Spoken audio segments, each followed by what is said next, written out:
3 years ago, I was standing in the pouring rain outside our Chicago apartment building, my belongings stuffed into garbage bags because my brother couldn't even spare proper boxes. 30 days is generous, Liv, he'd said, casually sipping his coffee while telling me I needed to find somewhere else to live. I need the space for Emily. We're getting serious. Today, I sat behind a polished mahogany desk on the 47th floor of the Archer Tower, reviewing resumes for my new executive assistant position. The irony isn't lost on me as I stare at the next candidate's name on my schedule, Marcus Mitchell.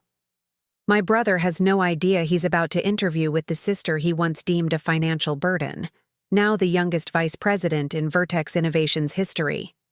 Life has a fascinating way of bringing things full circle. But this isn't a story about revenge. It's about resilience, self-discovery, and the unexpected paths that lead us to who we're meant to become. I'd love to know which corner of the globe you're watching from, and if this story speaks to you, make sure to subscribe. Tomorrow's video is one you absolutely can't miss. I'll never forget the morning that changed everything. It was a crisp October day in Chicago, the kind where the autumn leaves created a vibrant carpet across Lincoln Park. I had just pulled an all-nighter finishing client presentations for my entry-level marketing job at Glendale Media, a small agency where I'd been working since graduating from Northwestern 2 years earlier. The apartment I shared with my older brother Marcus wasn't fancy, but it was in a decent neighborhood, close enough to the lake for weekend runs and walking distance. To the Red Line. We'd moved in together after our parents relocated to Arizona for retirement, a pragmatic decision to split the astronomical Chicago rent, while I chipped away at my student loans and Marcus pursued his MBA.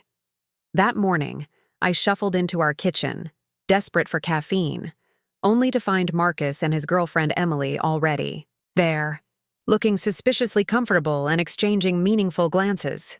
"Hey, sleep-deprived zombie," Marcus joked, sliding a mug across the counter. "We need to talk."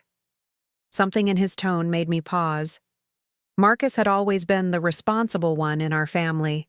4 years older, always planning, always 3 steps ahead. Our parents had drummed into him a sense of duty as the firstborn, and he'd taken to the role with perhaps too much enthusiasm. "What's up?" I asked, immediately noticing how Emily avoided eye contact. "Em and I have been talking," he began, using that authoritative voice he'd perfected since childhood. "We're getting serious, and it makes sense for her to move in. The lease renewal is coming up next month." I nodded slowly, sipping my coffee. "Okay, so we'll need to adjust the rent split 3 ways? I can look at the smaller bedroom if you guys want the—" "No, Liv," Marcus interrupted. "I meant she's moving in, and you need to find your own place." The mug nearly slipped from my hand. "What? This was our plan. We agreed I'd stay until I paid off at least half my loans. That was our deal." Marcus sighed, exchanging another look with Emily. "Plans change. You're 25 now." "I'm still 24 for another month," I corrected automatically. "And it's time you stood on your own 2 feet. I've been subsidizing you for too long." "Subsidizing me?" My voice rose. "I pay my share of rent. I buy groceries. I even took on utilities last summer when you were between jobs." Emily cleared her throat. "Marcus just feels, and I agree, that you've become too dependent. It's not healthy for any of us." The audacity of this near stranger weighing in on my living situation made my blood boil. Emily had been dating my brother for all of 8 months, yet somehow felt entitled to an opinion on my financial circumstances. "I see," I said, fighting to keep my voice steady. "And when exactly am I supposed to be out?" "The lease is up November 1st, so you have about 30 days, Marcus replied, his tone suggesting he was being extraordinarily generous. "That should be plenty of time to find a room somewhere, maybe with some of your college friends?" 30 days. In Chicago's rental market. With my entry-level salary and student loans that consumed nearly half my monthly income. The impossibility of the situation crashed over me like a wave. "You know what this means financially for me," I said quietly. I can barely make ends meet as it is." Marcus shrugged, his expression hardening in that familiar way when he'd made up his mind. "Maybe this is the push you need, Liv. You've always been comfortable taking the easier path. Remember how Mom and Dad had to practically drag you to college, orientation while your friends were all excited? Or how did you settle for that marketing job when you could have pushed harder for something better?" Each word stung like salt in an open wound. Yes, I'd been anxious about college. Yes, I'd taken the first job offered after dozens of rejections in a tough economy. But Marcus was recasting my normal life challenges as character flaws. "That's not fair," I whispered. "Life isn't fair," he countered. "I'm doing you a favor, even if you can't see it yet. Sometimes people need a push out of the nest." I looked at the apartment we'd shared for nearly 3 years. The small bookshelf where our childhood favorites still mingled. The framed photo of us with our parents at my graduation. The silly souvenir magnets on the refrigerator from our family vacations. This wasn't just an apartment. It was the last vestige of our shared history. And Marcus was casually dismantling it for a woman. He'd known less than a year. "I have to get to work," I said finally, gathering my things. "We'll talk about this later." But there was no real discussion to be had. Marcus had made his decision. I spent that day at work in a fog, barely managing to present my projects to clients while my mind raced through impossible housing calculations. By evening, I'd cycled through disbelief, hurt, anger, and finally, a strange sense of clarity.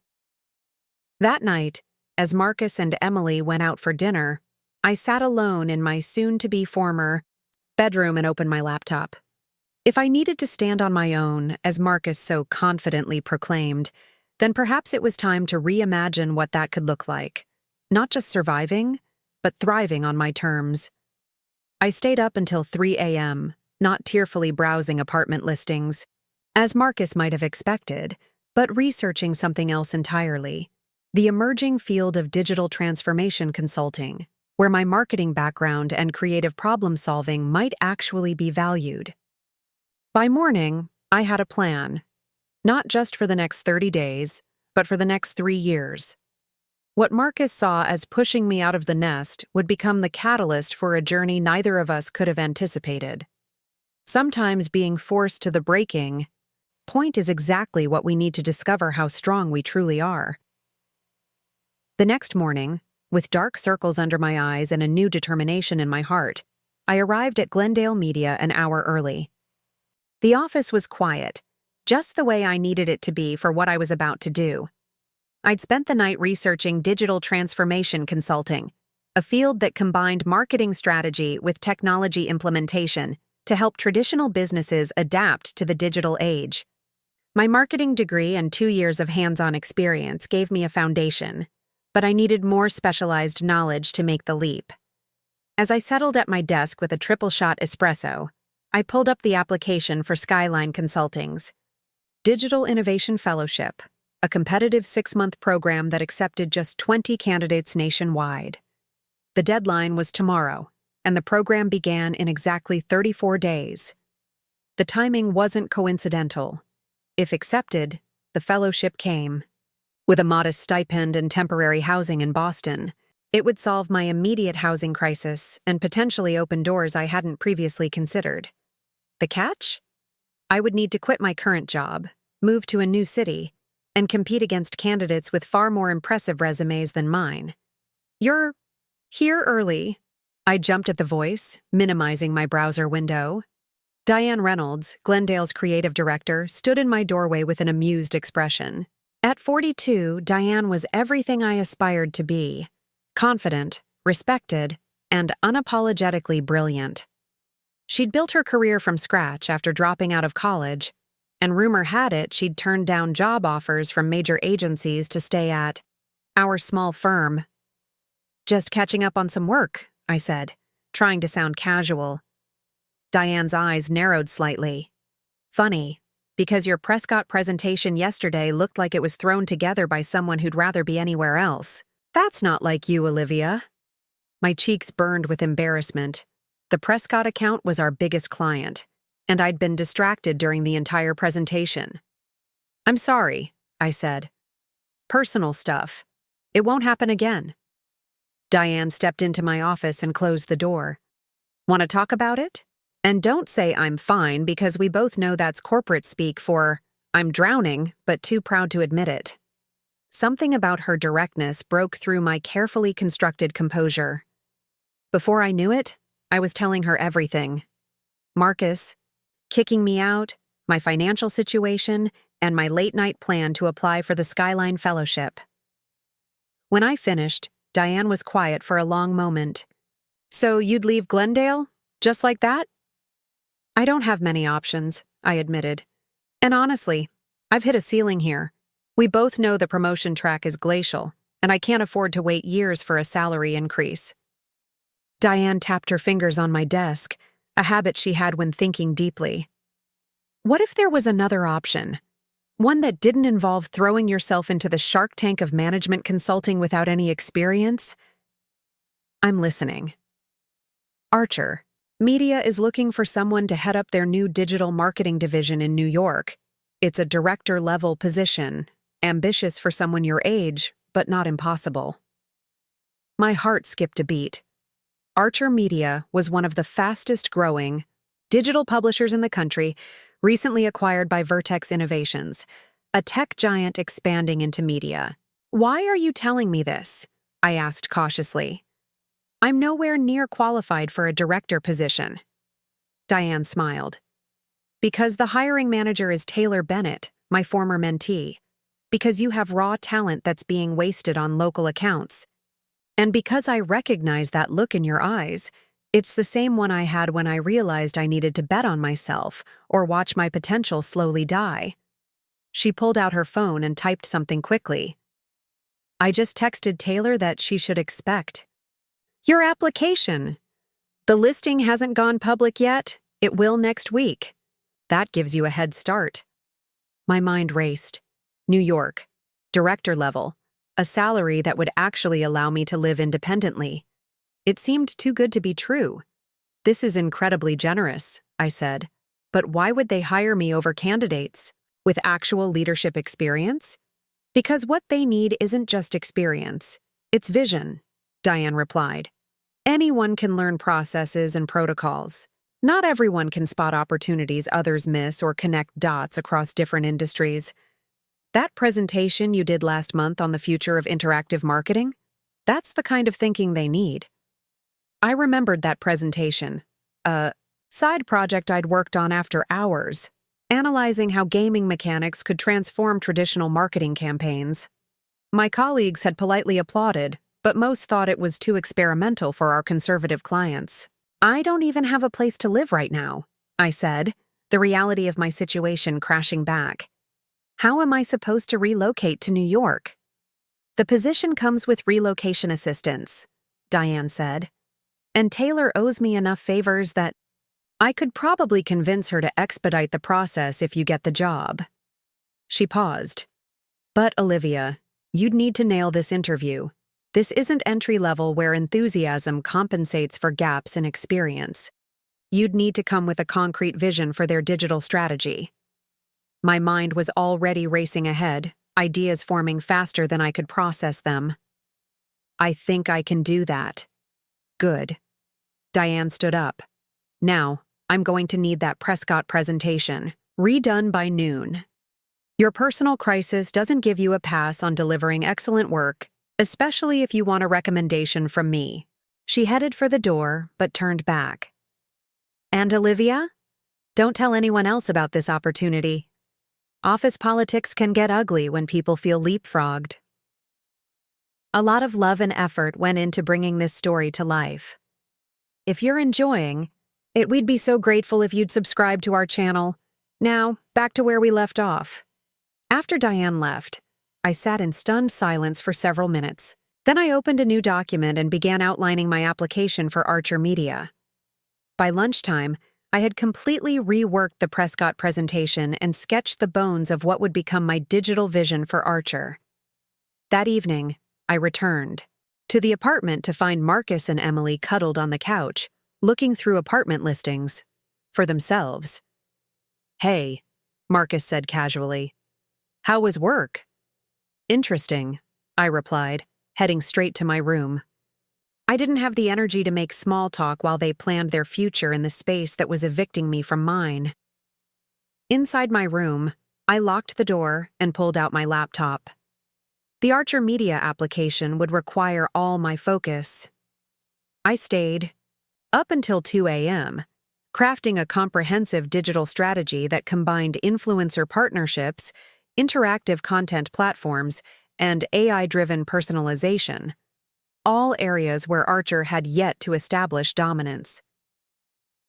The following day, I submitted both applications, the Skyline Fellowship as my backup plan, and the Archer Media position as my moonshot. 2 paths forward, neither guaranteed, but both representing escape routes from my current predicament. For the next 2 weeks, I threw myself into a frantic routine. During the day, I handled my Glendale projects with renewed vigor, determined to leave a strong impression if I ended up needing Diane's recommendation.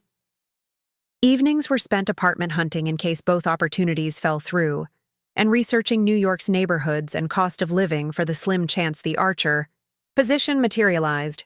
Marcus noticed my increased absence, but seemed to interpret it as acceptance of the situation. "Found any good leads?"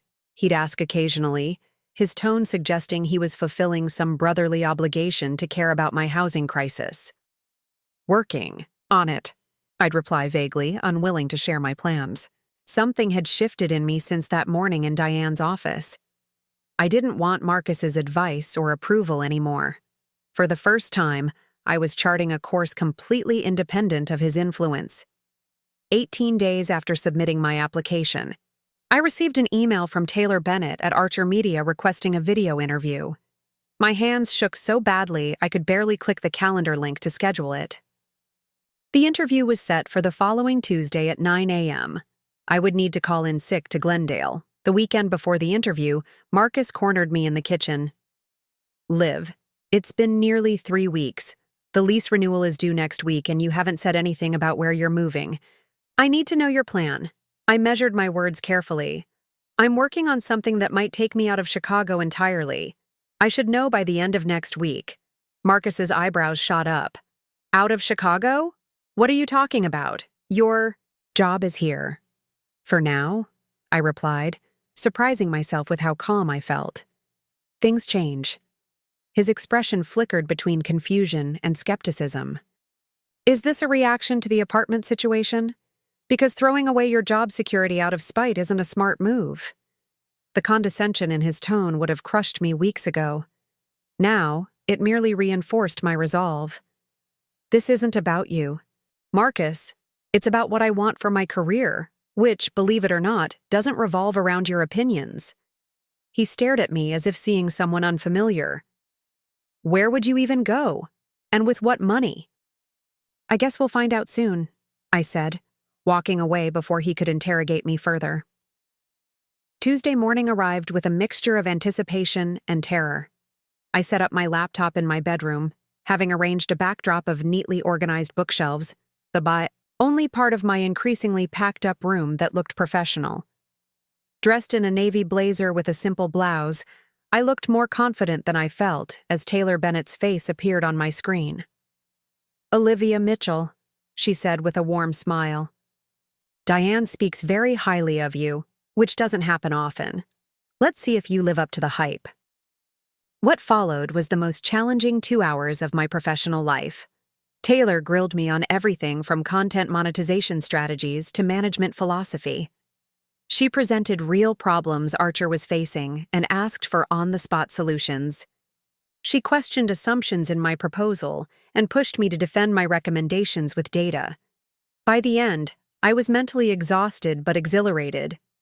This was the kind of challenge I'd been craving without realizing it. Work that demanded everything I had, and then asked for more. "Well, Olivia," Taylor said finally, "you're definitely not the conventional choice for this role. You're younger than we anticipated, and your leadership experience is thin. She paused, studying me through the screen. But your strategic thinking is exceptional, and your digital vision aligns with where we need to go.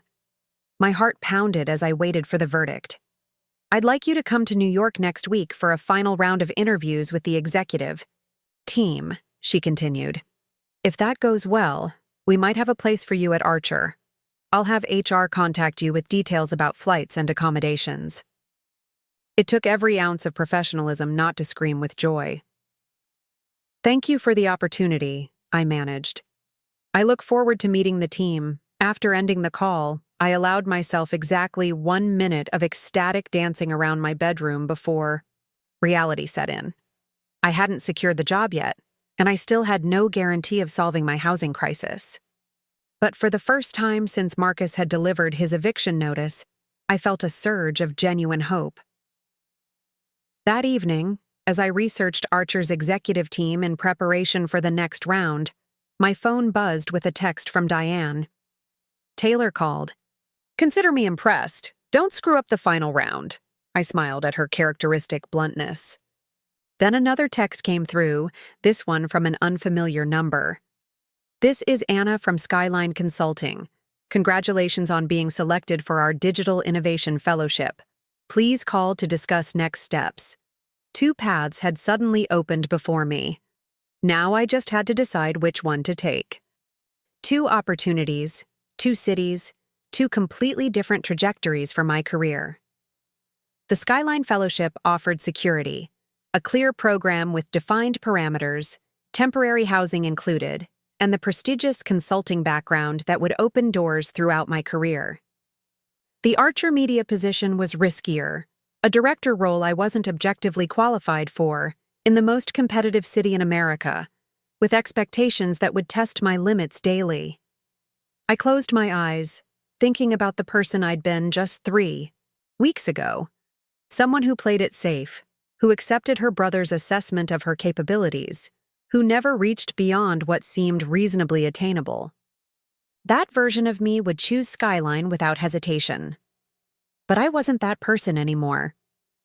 I called Anna at Skyline the next morning and respectfully declined the fellowship, thanking her for the opportunity, but explaining I had decided to pursue another direction. She seemed surprised. Apparently, few people turned down Skyline, but wished me luck. With that door closed, I threw everything into preparing for the final round at Archer. I used a sick day at Glendale to fly to New York the following Monday, boarding the plane with nothing but a carry-on suitcase and a laptop bag filled with notes and strategy documents. New York greeted me with characteristic indifference. Crowded, fast-paced, overwhelming in its scale and energy. The hotel Archer had arranged was in Midtown, sleek and modern, with floor-to-ceiling windows that offered a vertigo-inducing view of the city below. I spent that evening rehearsing my presentation and researching every member of the executive team I would face the next day. Morning arrived too quickly. Dressed in the one truly professional outfit I owned, a charcoal pencil skirt and matching blazer I'd splurged on for college graduation, I made my way to Archer Media's headquarters, a gleaming tower in Hudson Yards that seemed to touch the clouds. The reception area buzzed with purposeful activity, everyone moving with the confident stride of people who knew exactly where they belonged in the world. I gave my name to the receptionist, who directed me to the 35th floor.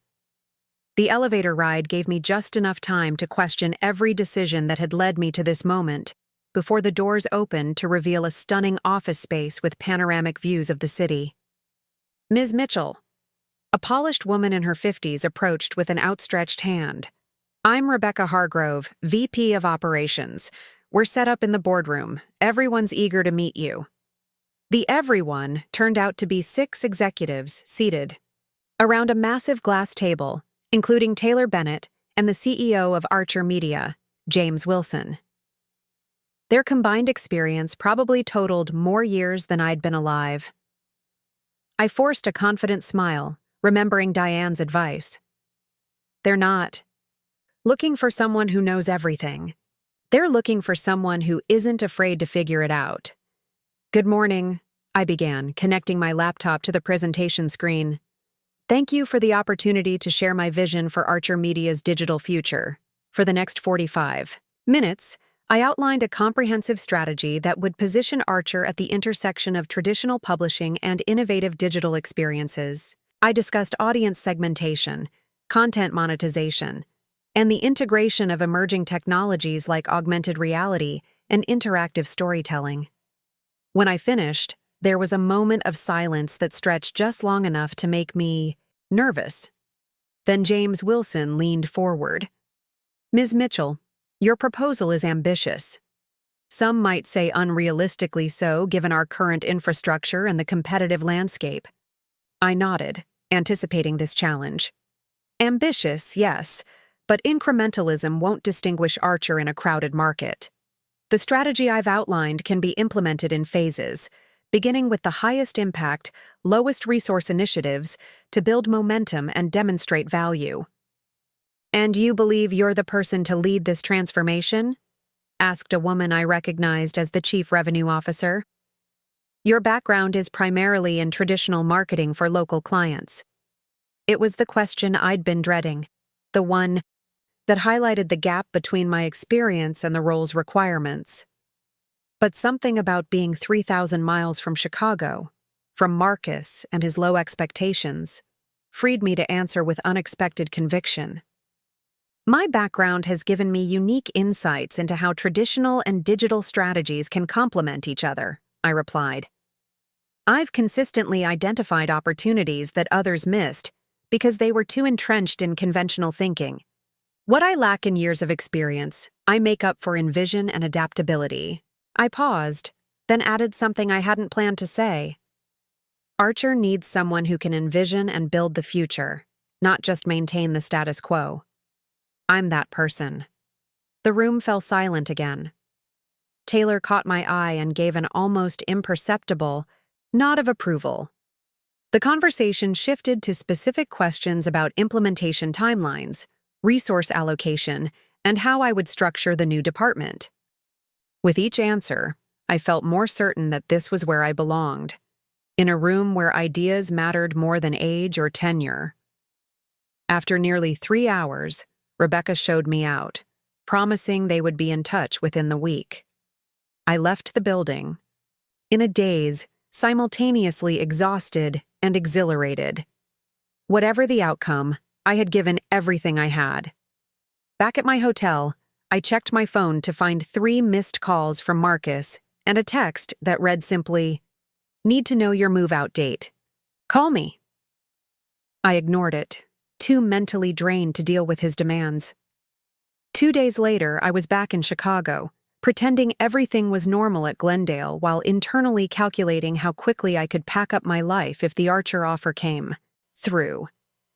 Marcus had become increasingly agitated about my vague responses regarding my moving plans, especially after I declined to view an apartment he'd found in a neighborhood I'd always disliked. "It's almost like you're deliberately being difficult," he complained over dinner that night, one of the few times we'd been home at the same time. "The lease is up in 9 days, Liv. You need to be realistic." I pushed my food around my plate. "I told you I'm working on something. I just need a few more days." "Working on what? Some mysterious plan you won't share with anyone? This isn't like you, Liv. You've always been practical." I met his gaze steadily. Maybe that's the problem. Maybe being practical has just been code for letting other people decide what I'm capable of. Marcus sighed dramatically. "If you don't have a plan by Sunday, I'm going to start moving your things to storage. Emily and I have already signed the new lease, and we need to start painting before moving in." The ultimatum hung in the air between us. 4 days. I had 4 days for Archer to make a decision that would determine the entire course of my future. Friday. Morning. I was midway through a client call when my cell phone lit up with a New York number. My heart jumped into my throat, but I forced myself to finish the call professionally before stepping into an empty conference room to return the missed call. "Olivia Mitchell? This is Rebecca Hargrove from Archer Media." My hand tightened around the phone. "Hello, Ms. Hargrove. Thank you for calling back." I'll get right to it, she said briskly. We were impressed with your presentation and your responses during the interview. Your vision aligns with where we need to take Archer's digital presence, though we have some concerns about your management experience. My stomach sank. This sounded like the beginning of a rejection. However, she continued, we believe you have the strategic thinking and innovative approach we need. We'd like to offer you the position of Director of Digital Strategy, with a 6-month onboarding period working closely with our senior leadership team. After that period, assuming all goes well, you would transition to full directorial responsibilities. Time seemed to stop. Thank you. I'm honored. The role would require you to relocate to New York within the next 3 weeks. The compensation package includes relocation assistance and temporary housing while you find a permanent residence. Do you think that timeline would work for you? 3 weeks, 9 days longer than Marcus had given me. The symmetry was almost poetic. That timeline works perfectly, I replied, struggling to keep my voice professional when I wanted to shout with joy. I can be in New York as soon as you need me. Excellent. HR will email you the formal offer letter and details today. We're excited to have you join Archer, Olivia. After hanging up, I allowed myself exactly 1 minute of private celebration, a silent scream and fist pump in the empty conference room, before composing myself and returning to my desk. I needed to plan my exit from Glendale professionally, despite the urge to run through the office announcing my news. I scheduled a meeting with Diane for that afternoon, wanting her to be the first to know. Her office door was open when I arrived, and she waved me in without looking up from her computer. If this is about the Johnson account, I already approved the... She stopped mid-sentence when she saw my expression. You got it. It wasn't a question. I got it, I confirmed, unable to suppress my smile any longer. Director of Digital Strategy, starting in 3 weeks. 6-month onboarding period, then full directorial responsibilities. Diane leaned back. In her chair, a mixture of pride and sadness crossing her face. Well, damn. I was hoping you'd fail miserably so I wouldn't lose my best junior strategist, but I can't say I'm surprised. She stood up and came around her desk to give me a quick, uncharacteristic hug. Congratulations, Olivia. You earned this. Thank you for the recommendation, I said. I wouldn't have known about the opportunity without you. All I did was open a door. You walked through it and impressed the hell out of them all by yourself. She returned to her chair. Now, let's talk about transition. I assume you'll give 2 weeks' notice. We spent the next hour working out how to hand off my clients and projects. By the end of the day, I had submitted my formal resignation to HR and begun organizing my files for whoever would take over my accounts. That evening, I returned to the apartment with a strange sense of calm. The uncertainty that had plagued me for weeks was gone, replaced by a clear path forward. When I heard Marcus's key in the lock, I was ready. Hey, he said, surprised to find me sitting at the kitchen table waiting for him. Everything okay? Everything's great, I replied. I wanted to let you know I'll be completely moved out by the end of next week. His eyebrows shot up.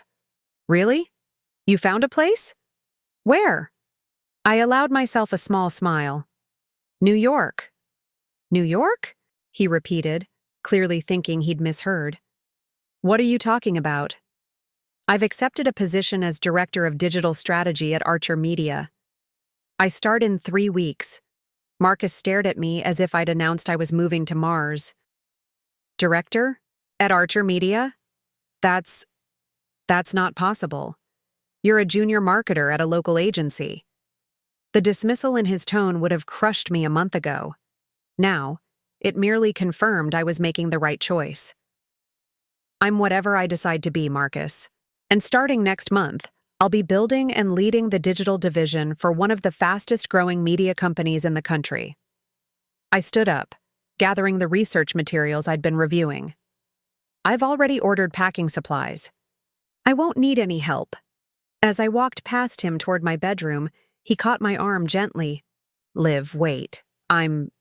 I'm confused. How did this happen? When did you even apply for this job? For a moment, I considered brushing him off, letting him wonder about the transformation that had occurred right under his nose. But despite everything, he was still my brother. The day after you told me I needed to move out, I said simply, "Sometimes people need a push out of the nest, right?" His face registered the recognition of his own words coming back to him. For once, Marcus Mitchell was completely speechless. The next 2 weeks passed in a whirlwind. By day, I meticulously transitioned my Glendale clients to colleagues, creating detailed handover documents and introducing them to their new account managers. By night, I sorted through 5 years of post-college life, deciding what to bring to New York and what to leave behind. It was surprising how little I actually needed to keep. Most of my furniture had come with the apartment or belonged to Marcus. My wardrobe, filled with business casual basics appropriate for a small Chicago agency, seemed woefully inadequate for a director position in New York. I donated 3/4 of my clothes, keeping only the best pieces and setting aside a portion of my signing bonus for a professional wardrobe upgrade. Marcus oscillated between disbelief and awkward attempts at support. He'd stop by my room while I was packing to ask stilted questions about my new job or offer unsolicited advice about New York living costs. "You should know that you'll need at least 3 roommates to afford anything decent in Manhattan," he informed me over breakfast 1 week before my departure. "Even with whatever they're paying you." I continued buttering my toast, not bothering, to mention that my new salary was nearly triple what I'd been making at Glendale, plus a performance bonus. Actually, Archer provides temporary housing for the first 3 months while I find my own place. It's part of the relocation package. "Relocation package," he repeated, as if I'd said something in a foreign language. "For an entry-level position? Director of Digital Strategy isn't entry-level, Marcus." I took a sip of coffee, enjoying the brief flash of discomfort on his face. "It's a senior leadership role reporting directly to the CMO. His brow furrowed. "I still don't understand how you got this job. Did you exaggerate your experience? Because that could backfire spectacularly, Liv." The implication that I couldn't have earned the position legitimately stung, but I refused to let him diminish this achievement. "They hired me because of my digital strategy vision and innovative approach. Taylor Bennett, the VP who recruited me, specifically said they were looking for fresh thinking, not just someone with the standard resume." Marcus looked unconvinced, but dropped the subject. That evening, Emily came over with a housewarming gift, a bottle of champagne for them to enjoy in their newly renovated apartment after I left. The thoughtlessness was so perfect it was almost comical. My final night in Chicago arrived faster than expected.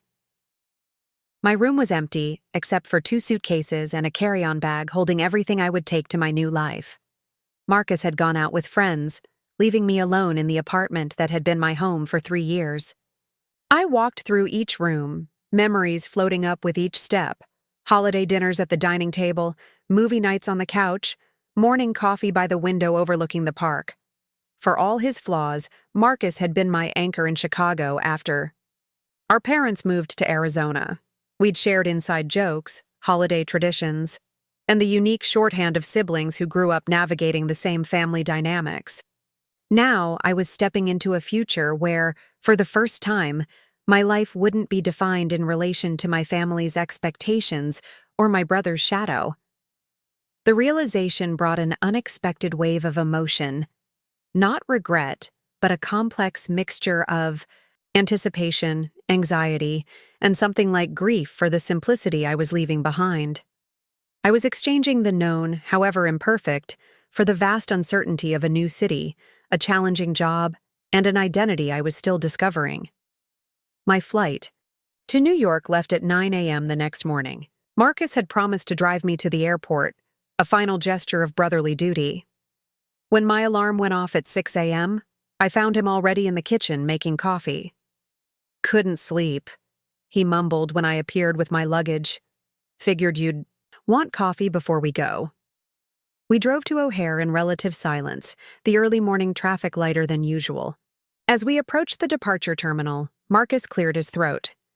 "Listen, Liv, I know things have been weird between us lately." He kept his eyes fixed on the road. "I just want you to know that I'm proud of you. This job sounds incredible, even if I don't really understand how you landed it." The compliment, hedged as it was, represented significant growth from the brother who'd so casually dismissed me a month ago. "Thank you," I said simply. "And," he continued, pulling up to the curb, "if New York doesn't work out, for whatever reason, you'll figure something out. You're more capable than I gave you credit for." It wasn't quite an apology, but it was as close as Marcus would likely come. I leaned over and gave him a quick hug. "I'll let you know when I'm settled." He helped me unload my bags, and then I was walking into the terminal alone, the weight of my new beginning propelling me forward. New York greeted me with characteristic indifference: a light rain, impatient taxi drivers, and streets crowded, with people too busy with their own lives to notice another newcomer. The temporary housing Archer had arranged was a furnished one-bedroom in Chelsea, small by Chicago standards, but luxurious compared to what I could have afforded on my own. Standing in the middle of the sparse but stylish apartment, luggage still, by the door, I was hit with the enormity of what I'd done. I'd uprooted my entire life based on a job offer that would challenge every professional skill I had, and some I hadn't yet developed. My phone buzzed with a text from Rebecca Hargrove. "Welcome to New York. Looking forward to seeing you Monday at 9 a.m. Dress code, business professional." Monday. 3 days to prepare for my first day in a role that people with twice my experience would find challenging. I spent the weekend obsessively reviewing my notes, familiarizing myself with Archer's recent content, and researching each member of the team I'd be leading. The team. That was the most intimidating part. According to the org chart HR had sent, I would be overseeing 7 people, most of them older and more experienced than me. How would they react to a 28-year-old director from outside the company? Would they question my authority or, worse, undermine me while I was trying to establish myself? By Monday morning, I had cycled through every possible worst-case scenario and come out the other side with a clarity born of necessity. I could only control my own preparation and attitude. Everything else would unfold as it would. Dressed in a new charcoal suit, my first purchase with the relocation bonus, I arrived at Archer Tower 30 minutes early, using the time to calm my nerves in a coffee shop across the street. At precisely 1:50 a.m., I walked through the revolving doors, shoulders back, chin up, projecting a confidence I hoped would eventually feel genuine. Rebecca met me in the lobby today, accompanied by a young man carrying 2 security badges. "Olivia, welcome officially to Archer Media." She handed me one of the badges. "This gives you access to all the floors you'll need. Ryan here will show you to your office and help you get set up with IT. I'll come find you at 10:30 to introduce you to your team." My office. The word sent a thrill through me. Not a cubicle or a shared workspace, but an actual office with a door and my name on it. Ryan led me to the 35th floor, chatting amicably about the building's amenities and the best lunch spots nearby. We stepped off the elevator into an open-concept workspace filled with sleek desks and glass-walled offices around the perimeter. "The digital division is expanding, so you're in the East Wing," Ryan explained, leading me past curious glances from early arrivals. Here we are. The office was modest but impressive. Glass walls with privacy film on the lower half, a modern desk, ergonomic chair, and floor-to-ceiling windows offering a stunning view of the Manhattan skyline. A small plaque beside the door read, "Olivia Mitchell, Director of Digital Strategy." "Rebecca asked me to give you an hour to get settled before the team meeting," Ryan said, setting up my laptop and phone. "Your schedule is already in the system. First week is mostly onboarding meetings, but you have a 1:30 with James Wilson today. The CEO wanted to meet on my first day. No pressure at all. Left alone, I took a moment to absorb the reality of where I was. Just 5 weeks ago, I had been a junior strategist sharing an apartment with my dismissive brother. Now I had an office, with a view in one of the most prestigious media companies in New York. The speed of the transformation was dizzying. At 10:30 sharp, Rebecca appeared at my door. "Ready to meet your team? They're gathered in conference room B." Walking into that conference room was among the most intimidating moments of my life. 7 pairs of eyes turned to assess me, some curious, others skeptical, a few openly hostile. They ranged in age from mid-20s to early 50s, a diverse group united only by their expertise in digital media and their uncertainty about their new boss. "Team, this is Olivia Mitchell, our new Director of Digital Strategy," Rebecca announced. Olivia comes to us from Glendale Media in Chicago, where she developed innovative approaches to integrated marketing that caught our attention. I'll let her introduce herself properly. As Rebecca stepped back, I moved to the front of the room, conscious of every gesture and expression. This first impression would set the tone for my entire leadership tenure. "Good morning," I began, making eye contact with each person. "I'm excited to join Archer and to work with this team specifically. I've researched your backgrounds, and the level of talent in this room is extraordinary." A few expressions softened slightly, but most remained guarded. "I know what you're thinking," I continued, deciding transparency was the best approach. "You're wondering why Archer hired an outsider instead of promoting from within. You're questioning whether I have the experience to lead this team effectively. Those are valid concerns." This direct acknowledgement of the elephant in the room caused a subtle shift in the atmosphere, surprise replacing some of the skepticism. I don't have all the answers, and I won't pretend to. What I do have is a clear vision for how Archer can revolutionize digital media and the determination to make that vision reality. I'll need your expertise, your candor, and your collaboration to succeed. I moved to the whiteboard and picked up a marker. Rather than telling you my plans, I'd like to start by hearing yours. What projects are you most excited about? What obstacles are preventing your best work? Where do you see untapped opportunities? For a moment, no one spoke. Then a woman in her 40s, Linda Chen, my research had told me she was the most senior member of the team, leaned forward. "We've been working on an interactive content platform for 6 months, she said carefully. "It's ready for beta testing, but we're waiting on approval from the previous leadership." "Tell me about it," I said, writing "interactive platform" on the board. Slowly, the ice broke. For the next hour, the team shared their projects, frustrations, and ideas. I asked questions, took notes, and most importantly, listened. By the end of the meeting, the tension had noticeably decreased. We weren't a cohesive unit yet, but we had taken the first step. As the team filed out, Linda lingered behind. "That was unexpected," she said. "Most new directors come in with a predetermined agenda they want to impose." "I have an agenda," I admitted. "But I'd be foolish to ignore the insights of the people closest to the work. You've been here 5 years. You know things about Archer's audience and capabilities that I couldn't possibly understand yet." She studied me for a moment, then nodded, slightly. "We'll see how it goes.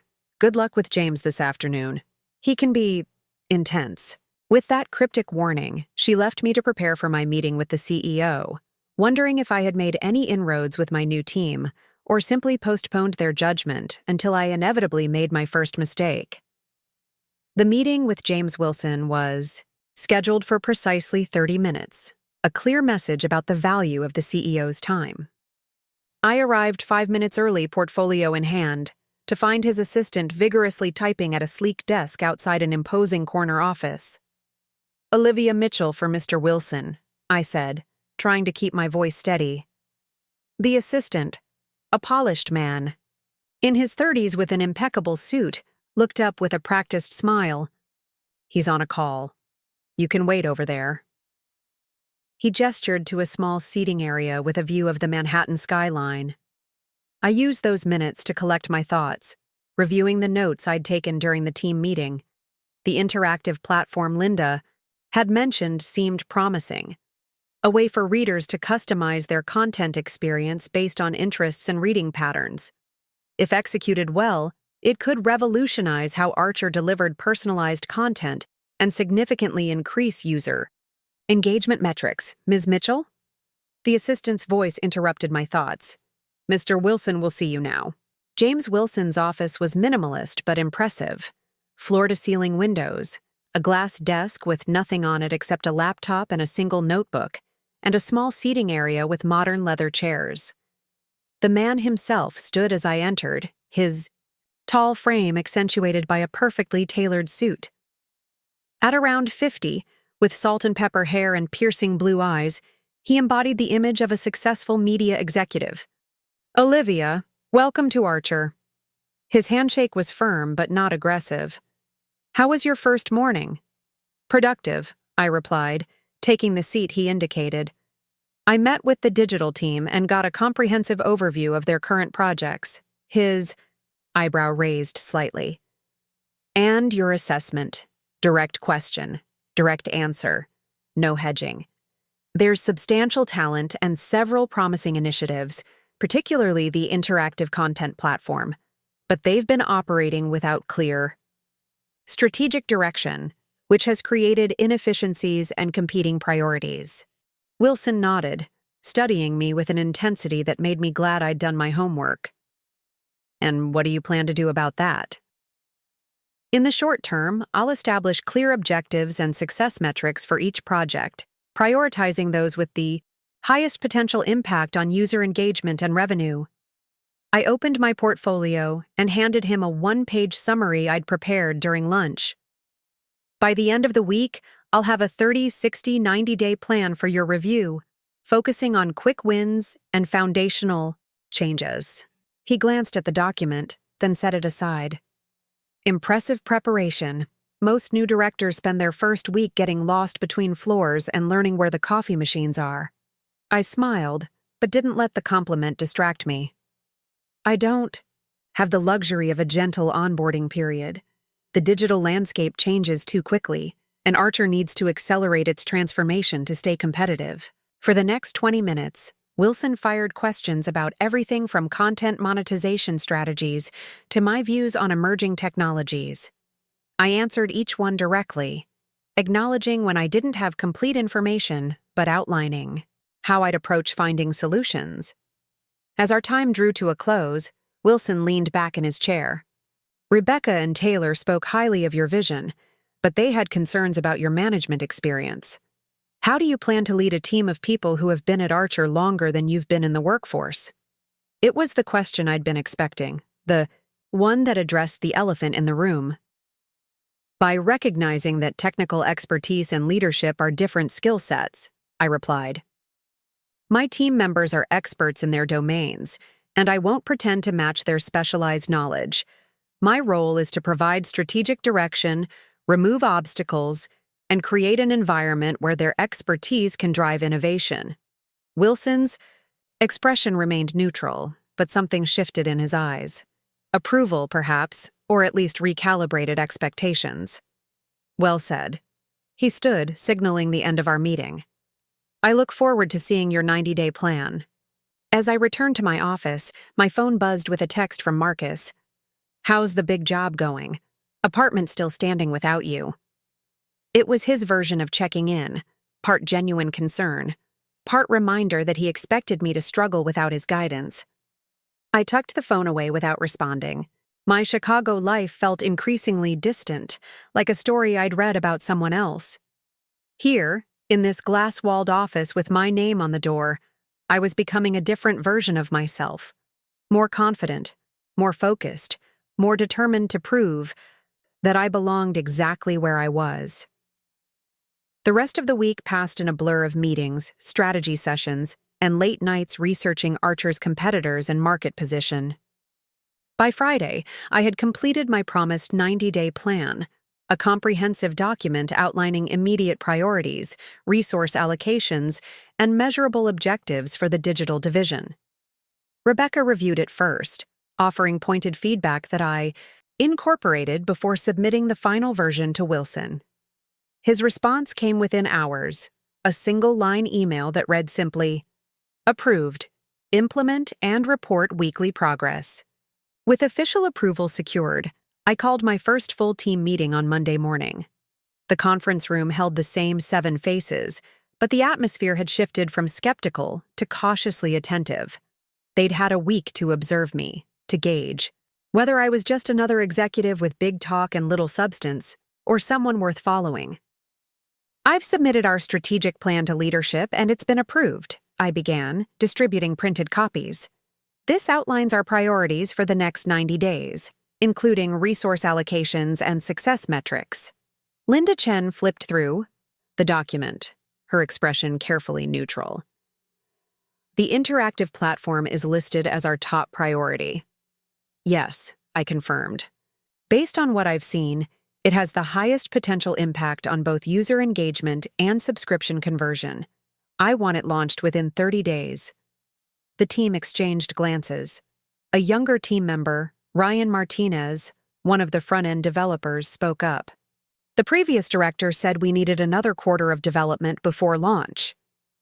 "The previous director was being excessively cautious," I replied. "I reviewed the platform over the weekend. The core functionality is solid. We'll launch as a beta to a limited user segment, gather feedback, and iterate. Waiting for perfection is a luxury we don't have in the current market." My directness seemed to surprise them, but I noticed a few subtle nods of agreement. For the next hour, we went through each priority, assigning responsibilities and deadlines.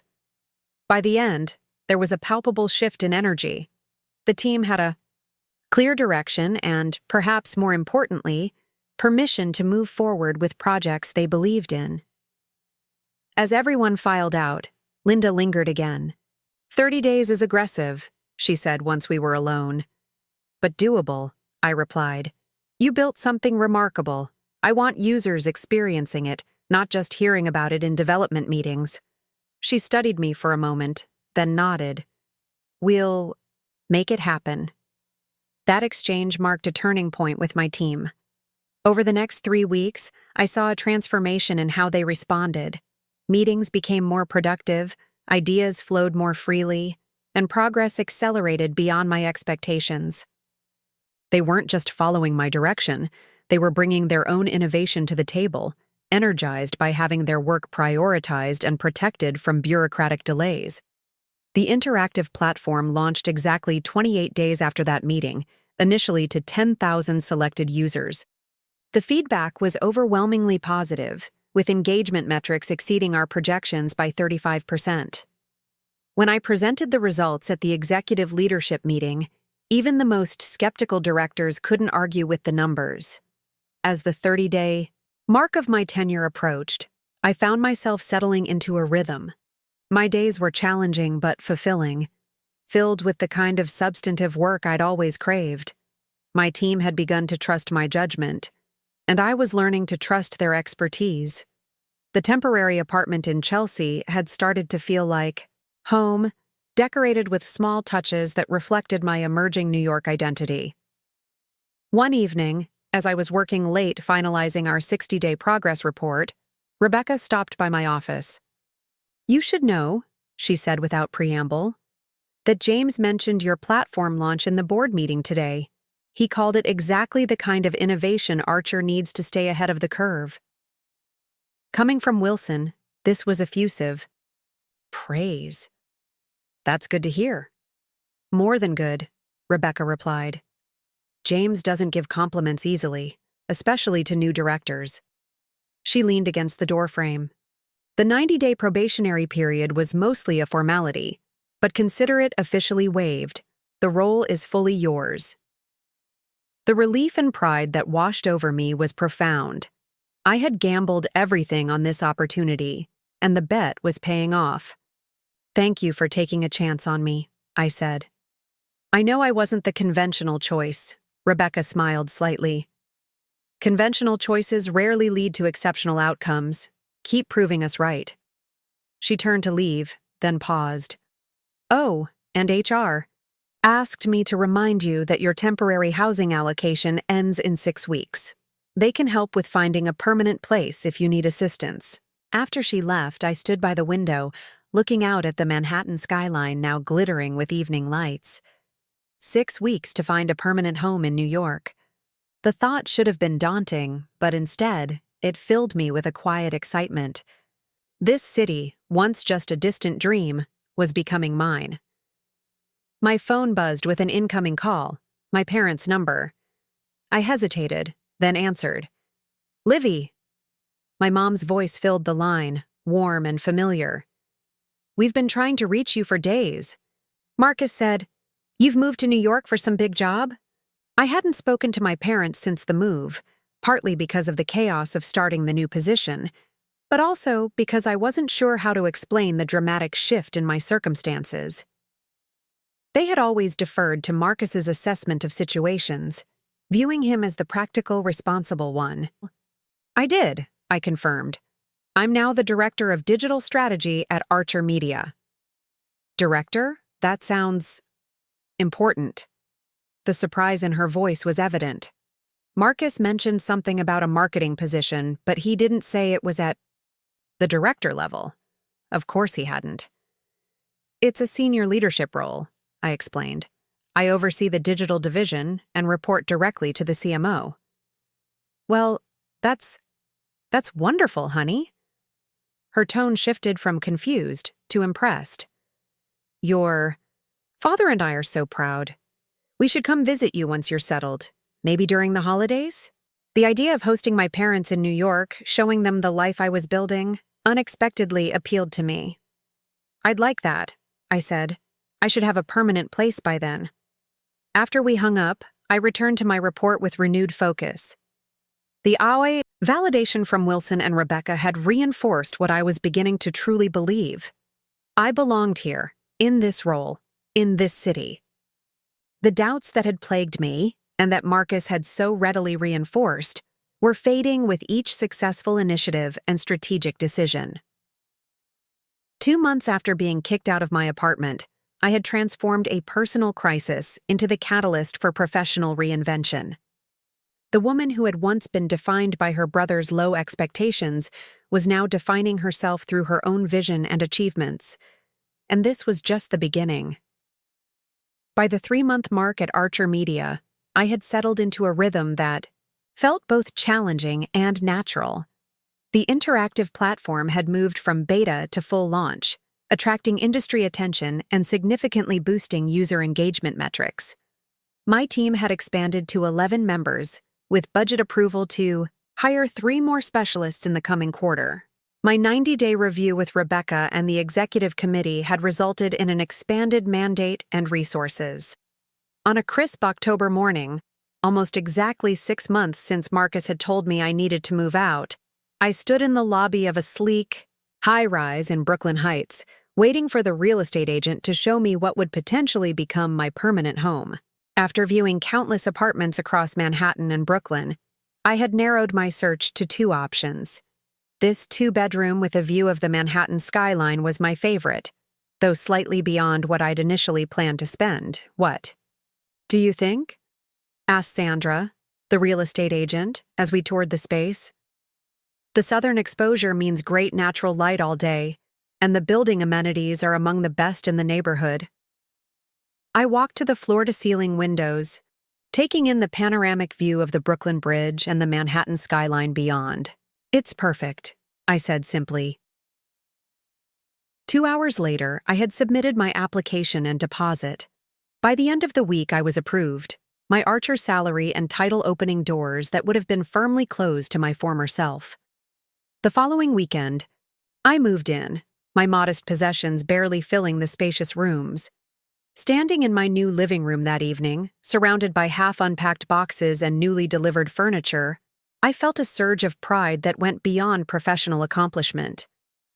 This apartment, with its hardwood floors and spectacular views, represented something I hadn't fully grasped until that moment: complete independence, earned through my own efforts and choices. I took a photo of the sunset view and texted it to Diane with the caption, "Greetings from my new place. Thanks for pushing me out of the nest." Her response came quickly, "Knew you'd land on your feet. Next time I'm in NYC, I expect a tour and expensive wine." The doorbell rang, interrupting my moment of reflection. Opening it, I found Linda Chen holding a bottle of champagne. "Traditional housewarming," she said, offering the bottle. "Though I was expecting more furniture." I laughed, inviting her in. "Delivery schedule got delayed. The dining table comes next week." In the 3 months we'd worked together, Linda had transformed from skeptical team member to valuable ally. Her technical expertise complemented my strategic vision, and her institutional knowledge of Archer had helped me navigate the company's complex politics. "Nice place," she commented, looking around. "Director salary treating you well, I see." "It's still an adjustment," I admitted, fetching glasses from a box in the kitchen. 6 months ago, I was sharing an apartment with my brother and scraping by on entry-level pay. Linda raised an eyebrow. "The famous brother who kicked you out? You've mentioned him a few times?" I hadn't realized I'd referenced Marcus in conversation. "Not one of my favorite topics," I said, pouring the champagne. "But yes, that brother." "To unexpected evictions and the opportunities they create," Linda said, raising her glass in toast. We spent the evening talking shop and getting to know each other beyond our professional roles. Linda had been at Archer for 5 years, passed over twice for promotion despite spearheading several successful initiatives.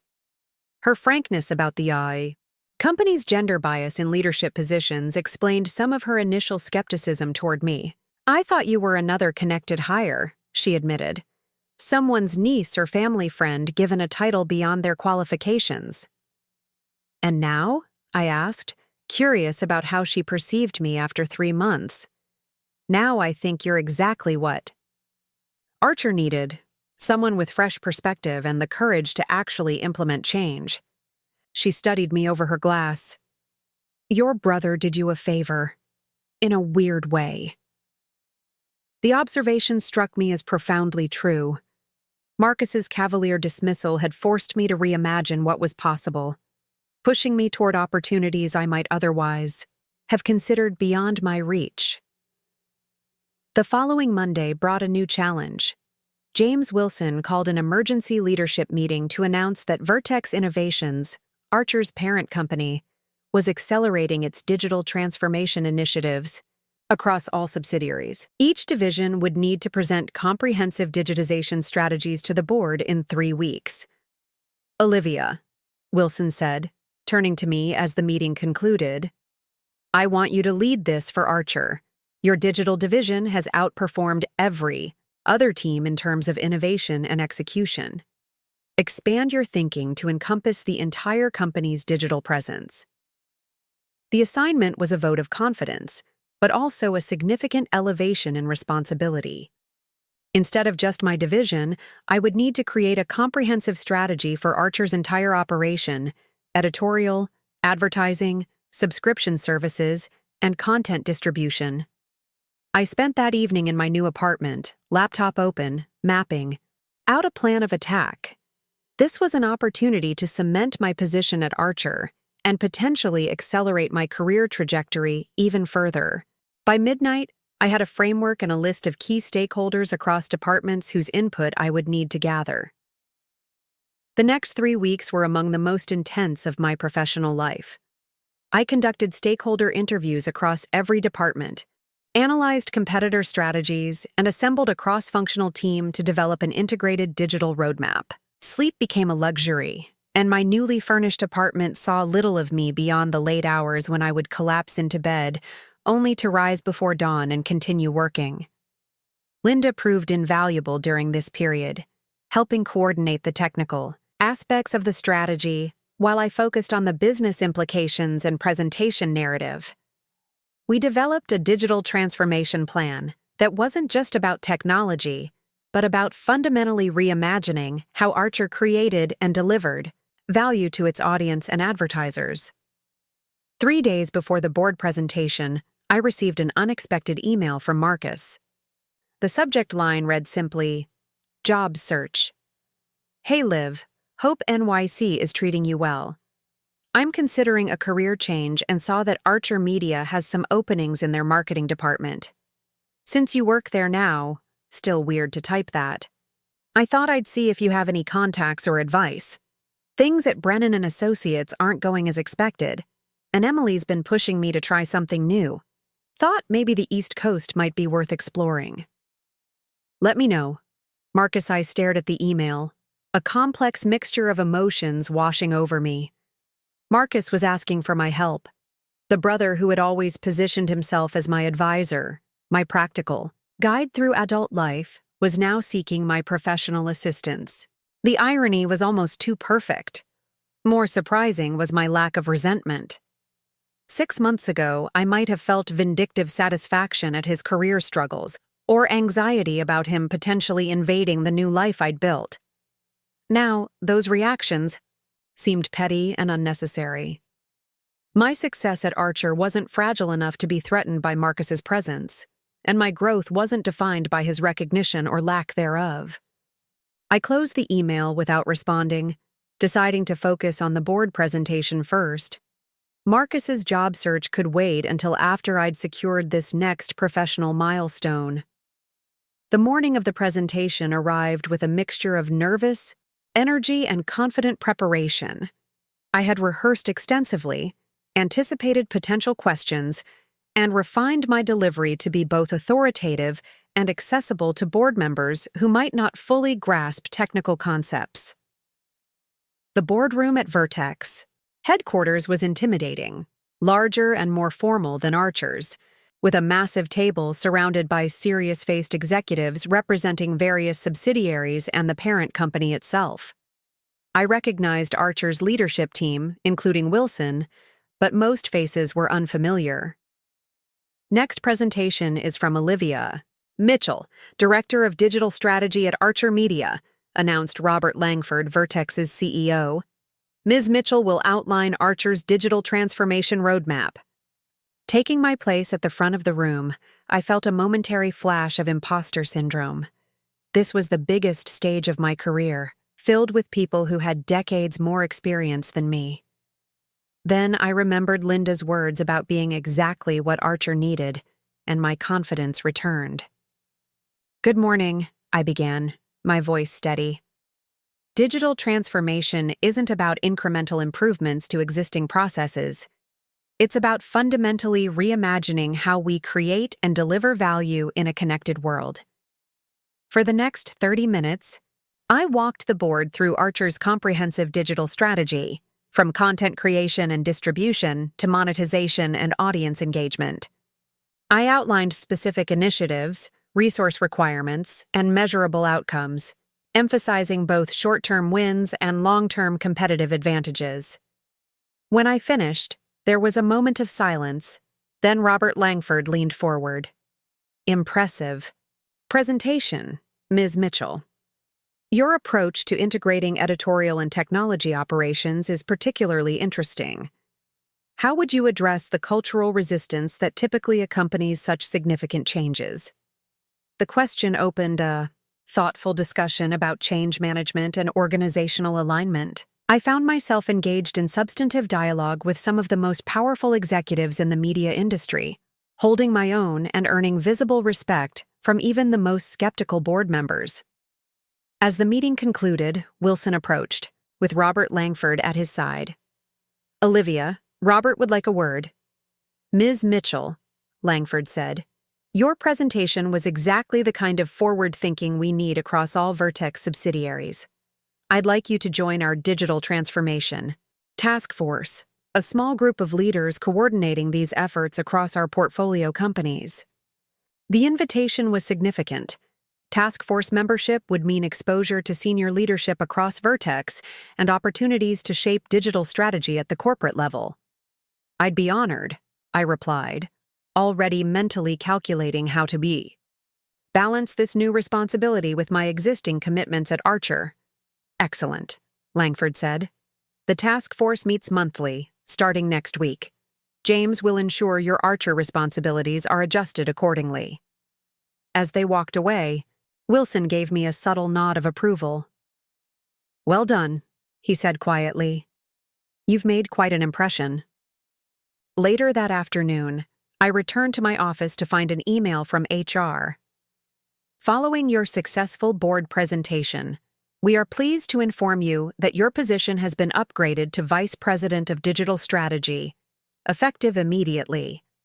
The FAFCA promotion brought with it a substantial salary increase, expanded responsibilities, and a larger team. Less than 6 months after Marcus had kicked me out of our shared apartment, I had risen from junior strategist to vice president at one of the most prestigious media companies in the country. That evening, as I celebrated privately in my Brooklyn apartment, I finally responded to Marcus's email. "Marcus, thanks for reaching out. Archer does have some openings that might be a good fit for your background. HR has my endorsement to forward relevant positions to qualified candidates. Send your resume to the address below and reference my name in your cover letter. While I can't guarantee anything, I'm happy to put in a good word if appropriate positions open up.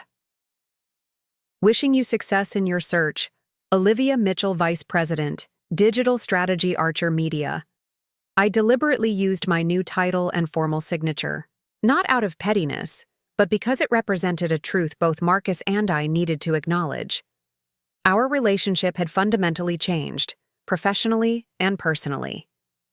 Whatever happened next would be on new terms, defined by mutual respect rather than outdated family dynamics. 2 weeks after my promotion to vice president, I found myself in a much larger office on the 47th floor of Archer Tower. The executive suite featured sweeping views of Manhattan, sleek furnishings, and an adjoining conference room for my now expanded team of 18. The transition had been swift, a physical manifestation of my changing status within the company. My new responsibilities included overseeing not just the digital strategy division, but also coordinating with editorial, product development, and revenue teams to ensure cohesive implementation of our transformation initiatives.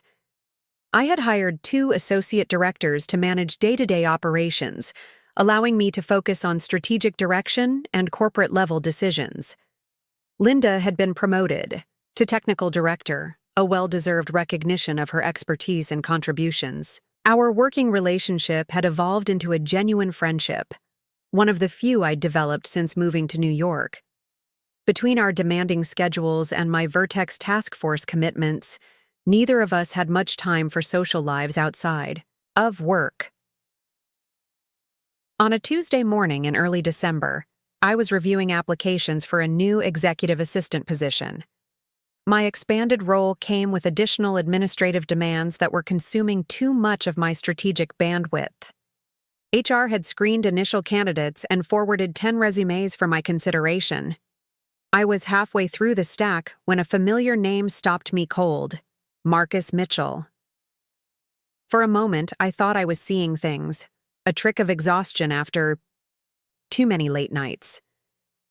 But there it was, unmistakably my brother's resume, applying not for a marketing position as he'd initially mentioned, but for the role of executive assistant to the VP of digital strategy. My executive assistant, I sat, back in my chair, a surge of conflicting emotions washing over me. Marcus had a business degree and MBA, plus experience in account management at his previous firm. Nothing in his background suggested interest in an administrative role. This was clearly a desperate attempt to get his foot in the door at Archer, likely after being rejected for the marketing positions he'd originally targeted. More surprising was that HR had forwarded his application at all. While qualified on paper, he was dramatically overqualified for an assistant position. Someone should have flagged this as an inappropriate match. I picked up my phone and called Erica in HR. "The executive assistant applications you sent over? Did you notice that one of the candidates is named Mitchell, as in sharing my last name?" "Oh." Erica sounded genuinely surprised. "I didn't make the connection. Is this a relative?" "My brother," I said flatly. I mentioned his interest in Archer to HR a few weeks ago, but he was exploring marketing roles, not administrative positions. That's awkward, Erica admitted. He would have submitted through our general application portal. The system automatically sorts candidates based on keyword matches in their resumes. Since he listed administrative coordination among his skills, he likely got filtered into the EA candidate pool. I glanced back at his resume. Sure enough, buried in his skills section was administrative coordination, a corporate euphemism. He'd probably included to check boxes for automated screening systems. Did he mention being related to you in his cover letter? Erica asked. No, I replied, scanning the document. There's nothing here indicating he knows me at all, much less that we're siblings. Do you want me to remove him from consideration? I can cite the potential conflict of interest. I considered this for a moment. The simplest solution would be to have Erica filter him out, allowing me to avoid the awkwardness entirely. Yet something about that felt like taking the easy way out, like reverting to old patterns where difficult confrontations were sidestepped rather than addressed. Actually, I'll handle it, I decided. Let's proceed with the normal interview process. If his application meets the criteria, include him in the first-round interviews. After hanging up, I studied Marcus's resume more carefully. Reading between the lines of his professional history, I could see evidence of the struggles he'd hinted at. His most recent position at Brennan & Associates had lasted only 8 months, and his prior role showed no progression or promotion over 3 years. His career had stagnated while mine had accelerated beyond anything either of us could have imagined a year ago. My intercom buzzed, interrupting my thoughts. Ms. Mitchell, your 10:30 with the digital product team is starting. Thank you, I'll be right there. I set Marcus's resume aside, deciding to let the standard process play out. If HR determined he met the qualifications for a first-round interview, so be it. The next week passed in a blur of strategic planning sessions, quarterly budget reviews, and my first official Vertex task force meeting. I had nearly forgotten about the executive assistant search until Friday afternoon, when Erica called to inform me that the first-round interviews had been completed. We've narrowed it down to 5 candidates for your in-person interviews next week, she said. I've scheduled them for Tuesday, 30 minutes each. Send me the finalist profiles so I can review them before the interviews, I requested. Already. Done. You'll find them in your email. She paused. And yes, your brother made the cut. His phone interview scored in the top 3. The HR team had no idea about your connection.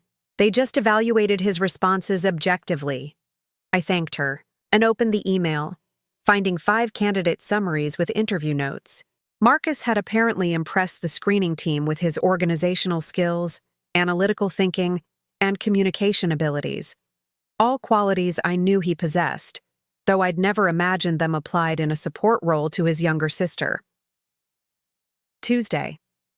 Arrived with a light snow falling over Manhattan, dusting the city with a tranquil white coating that contrasted with my internal unease. I had prepared standard questions for all candidates, determined to keep the process fair regardless of personal connections. The first 3 interviews went smoothly. 2 experienced executive assistants and a former project coordinator, all with relevant skills and professional demeanors. At 2:30, my temporary assistant announced, "Your next appointment is here, Marcus Mitchell." I took a deep breath, straightened my blazer, and nodded. Send him in. The man who walked through my office door looked simultaneously familiar and foreign. Marcus wore a sharply tailored suit I didn't recognize, his hair styled differently than I remembered. He'd lost weight since I'd last seen him in Chicago, his face more angular, his posture more careful than confident. His expression when he saw me was priceless, a rapidly shifting mixture of shock, embarrassment, and attempted recovery. Clearly, he hadn't known whose position he was interviewing for. Olivia? The professional mask he'd likely prepared crumbled instantly. Mr. Mitchell, I replied evenly, extending my hand. Thank you for coming in today. Please have a seat. He shook my hand automatically, confusion still evident in his eyes as he lowered himself into the chair opposite my desk. I didn't. The job posting just said VP of Digital Strategy. I had no idea it was you.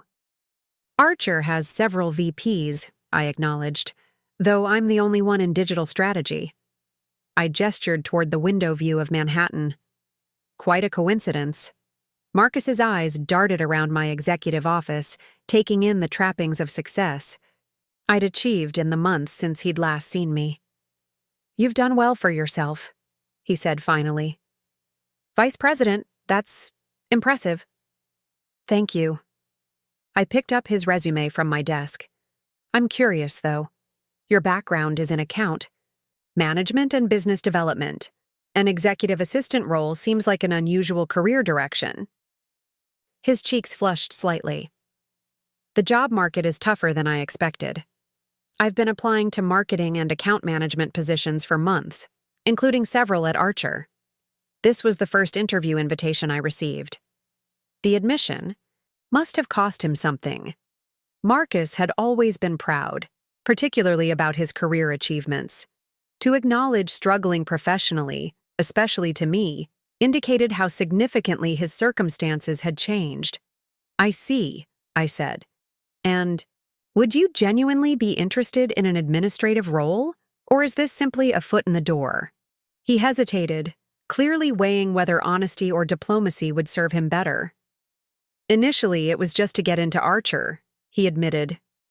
"But after researching the company more thoroughly, I realized that supporting someone with strategic vision could be valuable experience, especially given Archer's growth trajectory." I nodded, appreciating his candor even if his reasoning was self-serving. "Executive assistant roles are demanding," I said. "They require exceptional organizational skills, discretion, and the ability to anticipate needs before they're articulated. The right candidate becomes a true strategic partner, not just an administrative support." "I understand," Marcus replied, sitting straighter. "I believe my business background would actually be an asset in that regard. I can approach the role with a strategic mindset rather than just task management." It was a good answer, logical, confident without being arrogant. The Marcus I knew was emerging from beneath the initial shock, adapting to the unexpected situation with the resilience that had always been one of his genuine strengths. For the next 20 minutes, I conducted a standard interview, asking the same questions I'd asked previous candidates. Marcus answered each thoughtfully, occasionally referencing relevant experiences from his prior roles. If I hadn't known him personally, I would have considered him a strong contender for the position. As our scheduled time drew to a close, I closed my notebook. "Do you have any questions for me?" Marcus hesitated, clearly struggling with the surreal nature of our situation. "Just one," he said finally. "Is this too weird? Me working directly for you, given our history?" It was the elephant in the room, addressed with uncharacteristic directness. A year ago, Marcus would have sidestepped such potential vulnerability.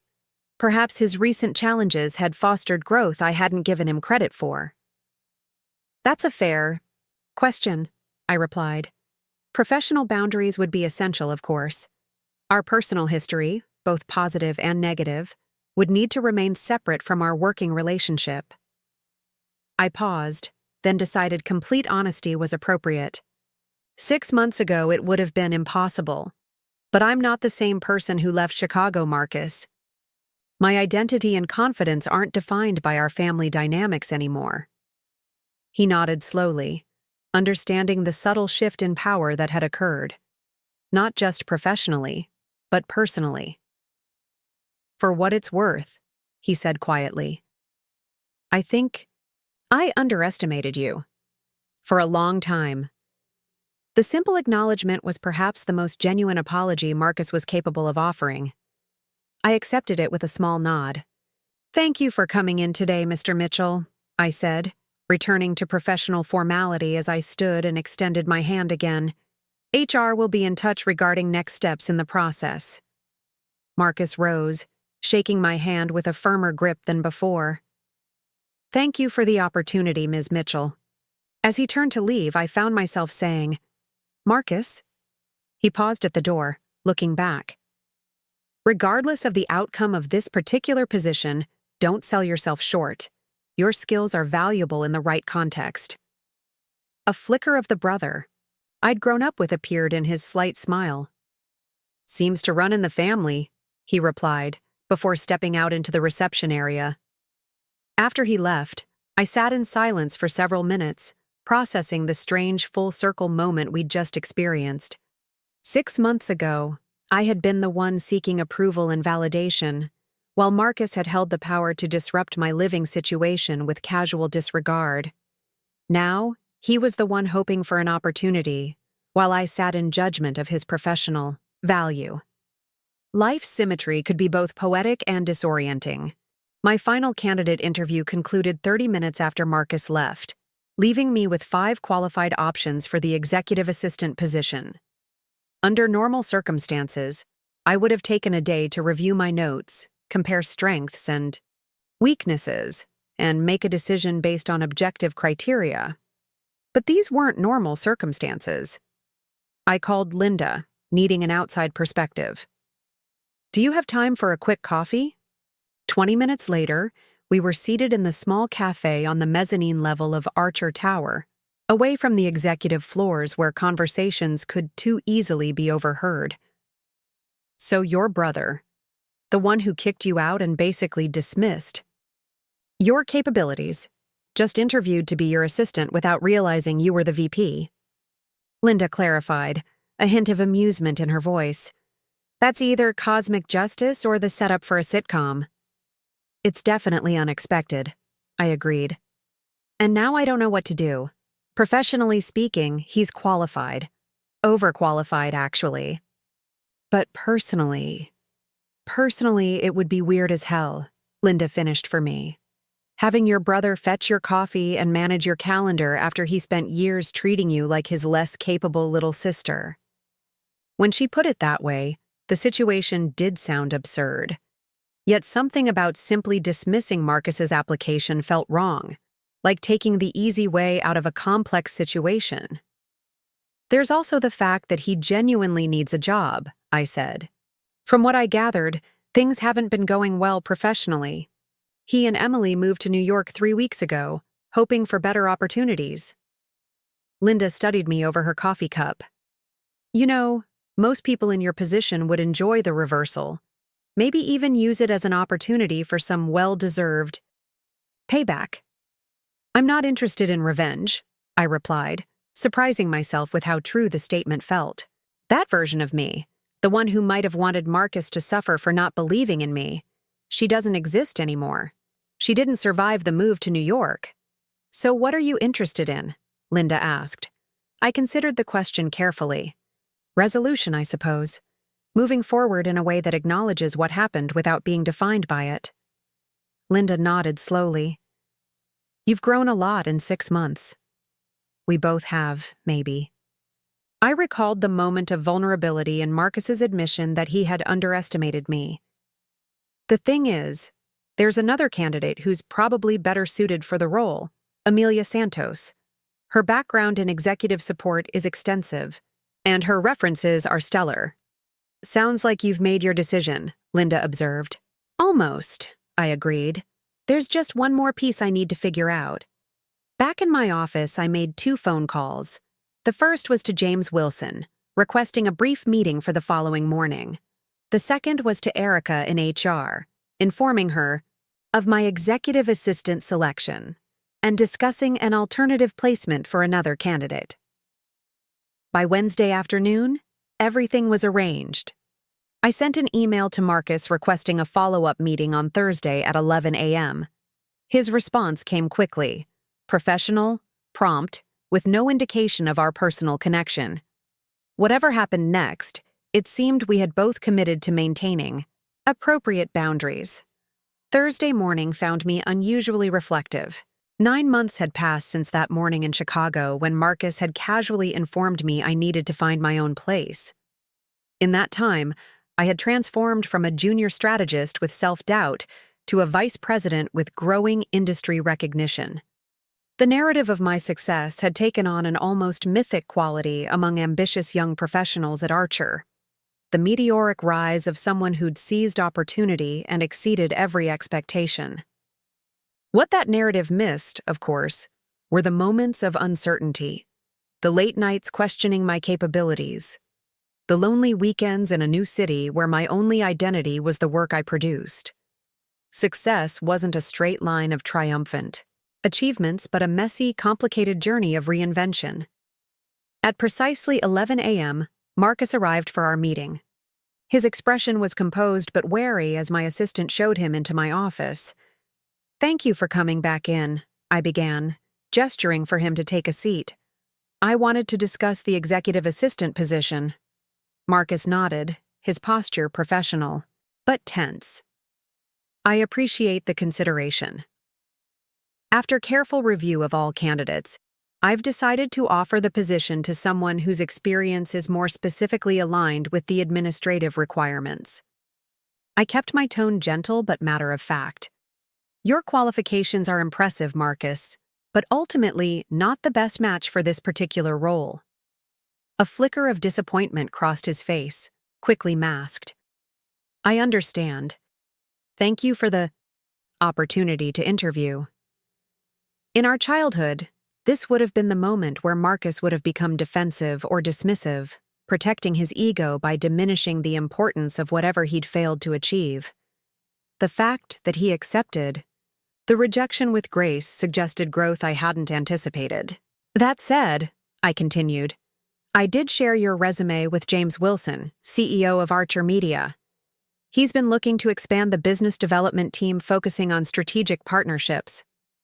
Marcus's expression shifted from resignation to cautious interest. "I don't understand.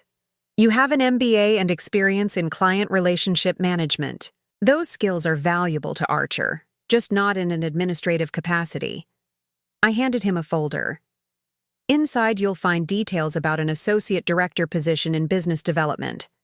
The role would involve identifying and cultivating partnership opportunities with complementary media companies and technology platforms." He opened the folder slowly, scanning the job description with growing disbelief. This would be perfect for my background." He looked up, confusion evident. "But why would you do this, after how I treated you in Chicago?" The directness of his question deserved equal honesty in return. "Because this isn't about Chicago or our personal history. It's about making the right business decision for Archer." I paused, then added, "And because I believe in separating personal grievances from professional assessments, something I learned from watching others do the opposite." Marcus absorbed this, recognition dawning in his eyes. He understood I was referencing how he had often allowed personal bias to cloud his judgment of my capabilities. "James wants to meet with you tomorrow at 10 a.m. if you're interested," I continued. "The position reports to Sarah Calloway, VP of Business Development, not to me. We would be peers in the organizational structure, working in completely different divisions." "I don't know what to say," Marcus admitted. "You don't need to say anything right now," I replied. "Think about whether the role interests you, prepare for the interview with James, and proceed based on your own merit. That's all I'm offering. An appropriate opportunity, not a guarantee." He nodded slowly, still processing the unexpected turn of events. "Thank you, Olivia. This is more than I deserve." "It's exactly what you deserve," I corrected him. "An opportunity that matches your qualifications, nothing more or less. What happens next depends entirely on how you perform." After Marcus left, clutching the folder and looking slightly dazed, I turned my attention back to the quarterly projections waiting on my laptop. The interaction had been surreal, but also cathartic, a professional resolution to what had begun as a personal rejection. 2 weeks later, Marcus was offered and accepted the associate director position in business development. We established careful professional boundaries from the start, communicating primarily through work channels, maintaining appropriate distance in company settings, and letting our respective achievements speak for themselves. Our parents, visiting. New York for Christmas, were delighted but bewildered by the strange synchronicity that had brought both their children to the same company. Over dinner at my Brooklyn apartment, now fully furnished and feeling genuinely like home, they marveled at the coincidence. "I still can't believe you both ended up at Archer," my mother said, shaking her head in wonder. "What are the odds?" Marcus and I exchanged a glance across the table. The first moment of genuine sibling understanding we'd shared in years. "Sometimes," I said carefully, "people end up exactly where they need to be, even if the path getting there isn't what they expected." Later that evening, after our parents had returned to their hotel and Emily had excused herself to make phone calls, Marcus and I found ourselves alone on my balcony, looking out at the Brooklyn Bridge illuminated against the night sky. "I never apologized," he said finally, breaking the comfortable silence. "For what happened in Chicago, for how I handled things." "No, you didn't," I agreed, not making it easier for him. He nodded, accepting the gentle rebuke.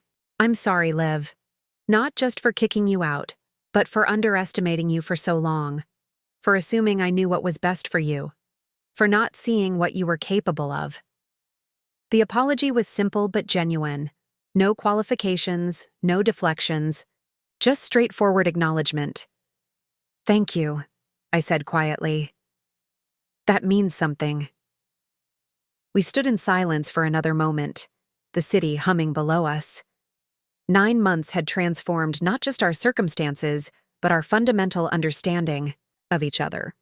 The hierarchy that had defined our relationship since childhood, Marcus the advisor and Olivia the advised, had been permanently dismantled. "How's the new apartment hunting going?" I asked, changing the subject to something lighter. Marcus grimaced. "New York real estate is brutal. Emily and I have seen 15 places, and everything is either tiny, astronomically expensive, or both." I laughed. The sound was genuine. "Welcome to New York. It gets better once you know which neighborhoods to focus on." "Any recommendations?" he asked, the question free from the condescension that would have colored it a year ago. Now, it was just one professional seeking advice from another who had navigated the same challenge. As we discussed neighborhoods and rental strategies, I realized we were having our first conversation as equals, two adults with separate lives and careers, connected by shared history, but no longer defined by it. The unexpected twist that had brought Marcus to Archer hadn't been about karmic retribution or dramatic confrontation. Instead, it had created space for something more valuable.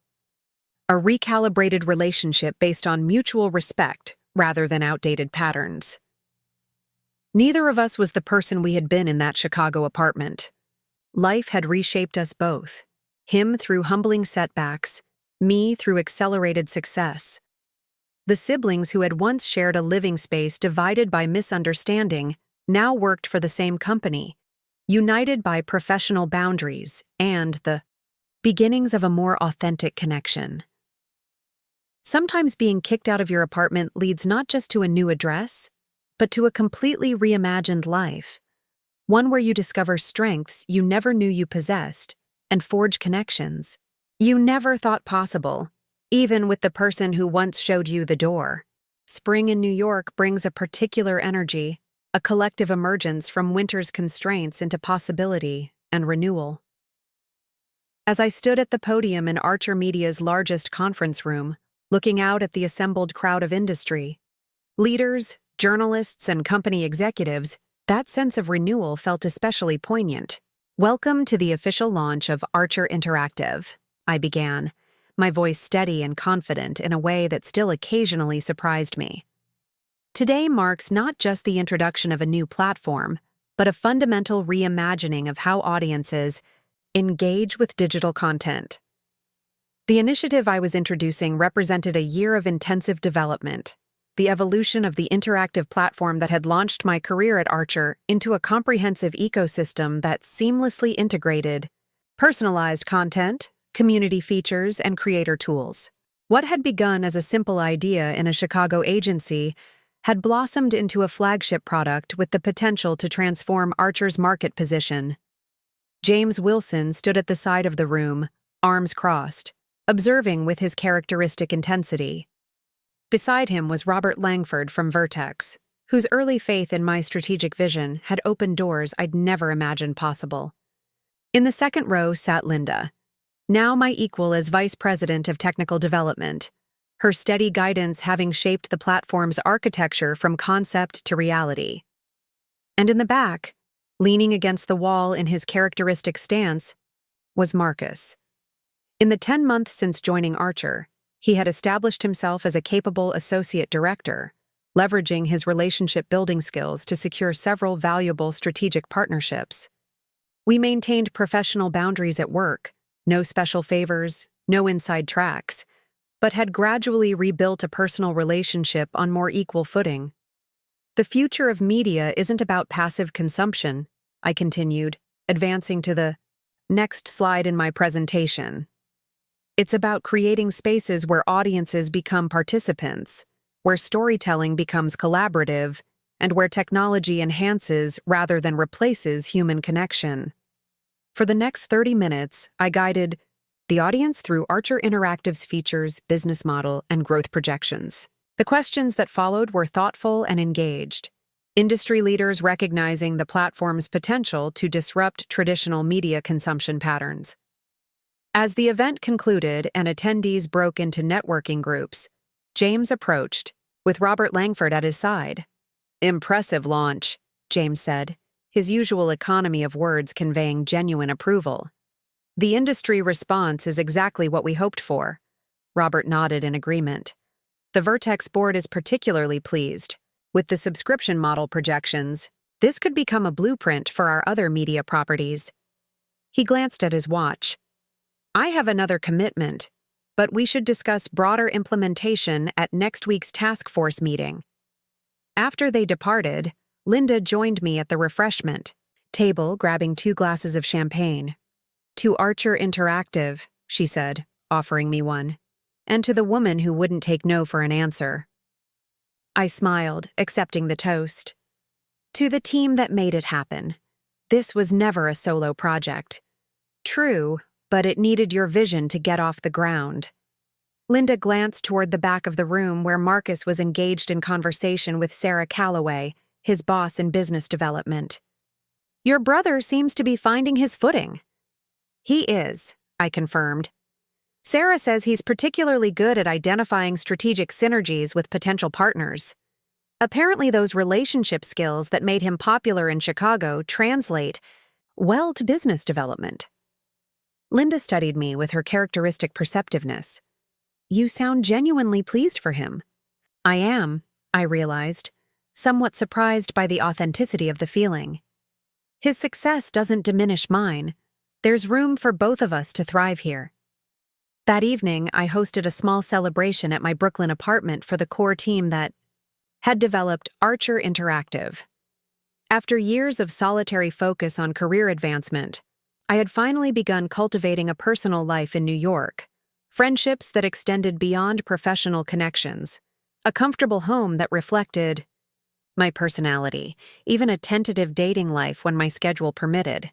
As the night progressed and people began to leave, Marcus lingered behind, helping gather empty glasses and plates without being asked, a small gesture that would have been unimaginable from the brother I'd known in Chicago. "That was quite a presentation today," he said as we moved to the balcony with the last of the wine. "Industry coverage is already popping up online. Looks like Archer Interactive is going to be a major success." "That's the plan," I replied, leaning against the railing. The subscription numbers from the beta test exceeded our projections by 40%. If that holds for the public launch, we'll hit our annual targets by Q3. Marcus shook his head slightly. "It's still surreal sometimes hearing you talk like a seasoned executive. In my head, You're still the little sister who needed help with her math homework.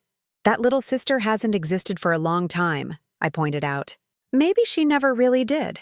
Maybe you just couldn't see past your own assumptions. He winced slightly but nodded. Fair point. He swirled the wine in his glass thoughtfully. You know, Emily and I broke up. The sudden change of subject caught me off guard. I'm sorry to hear that.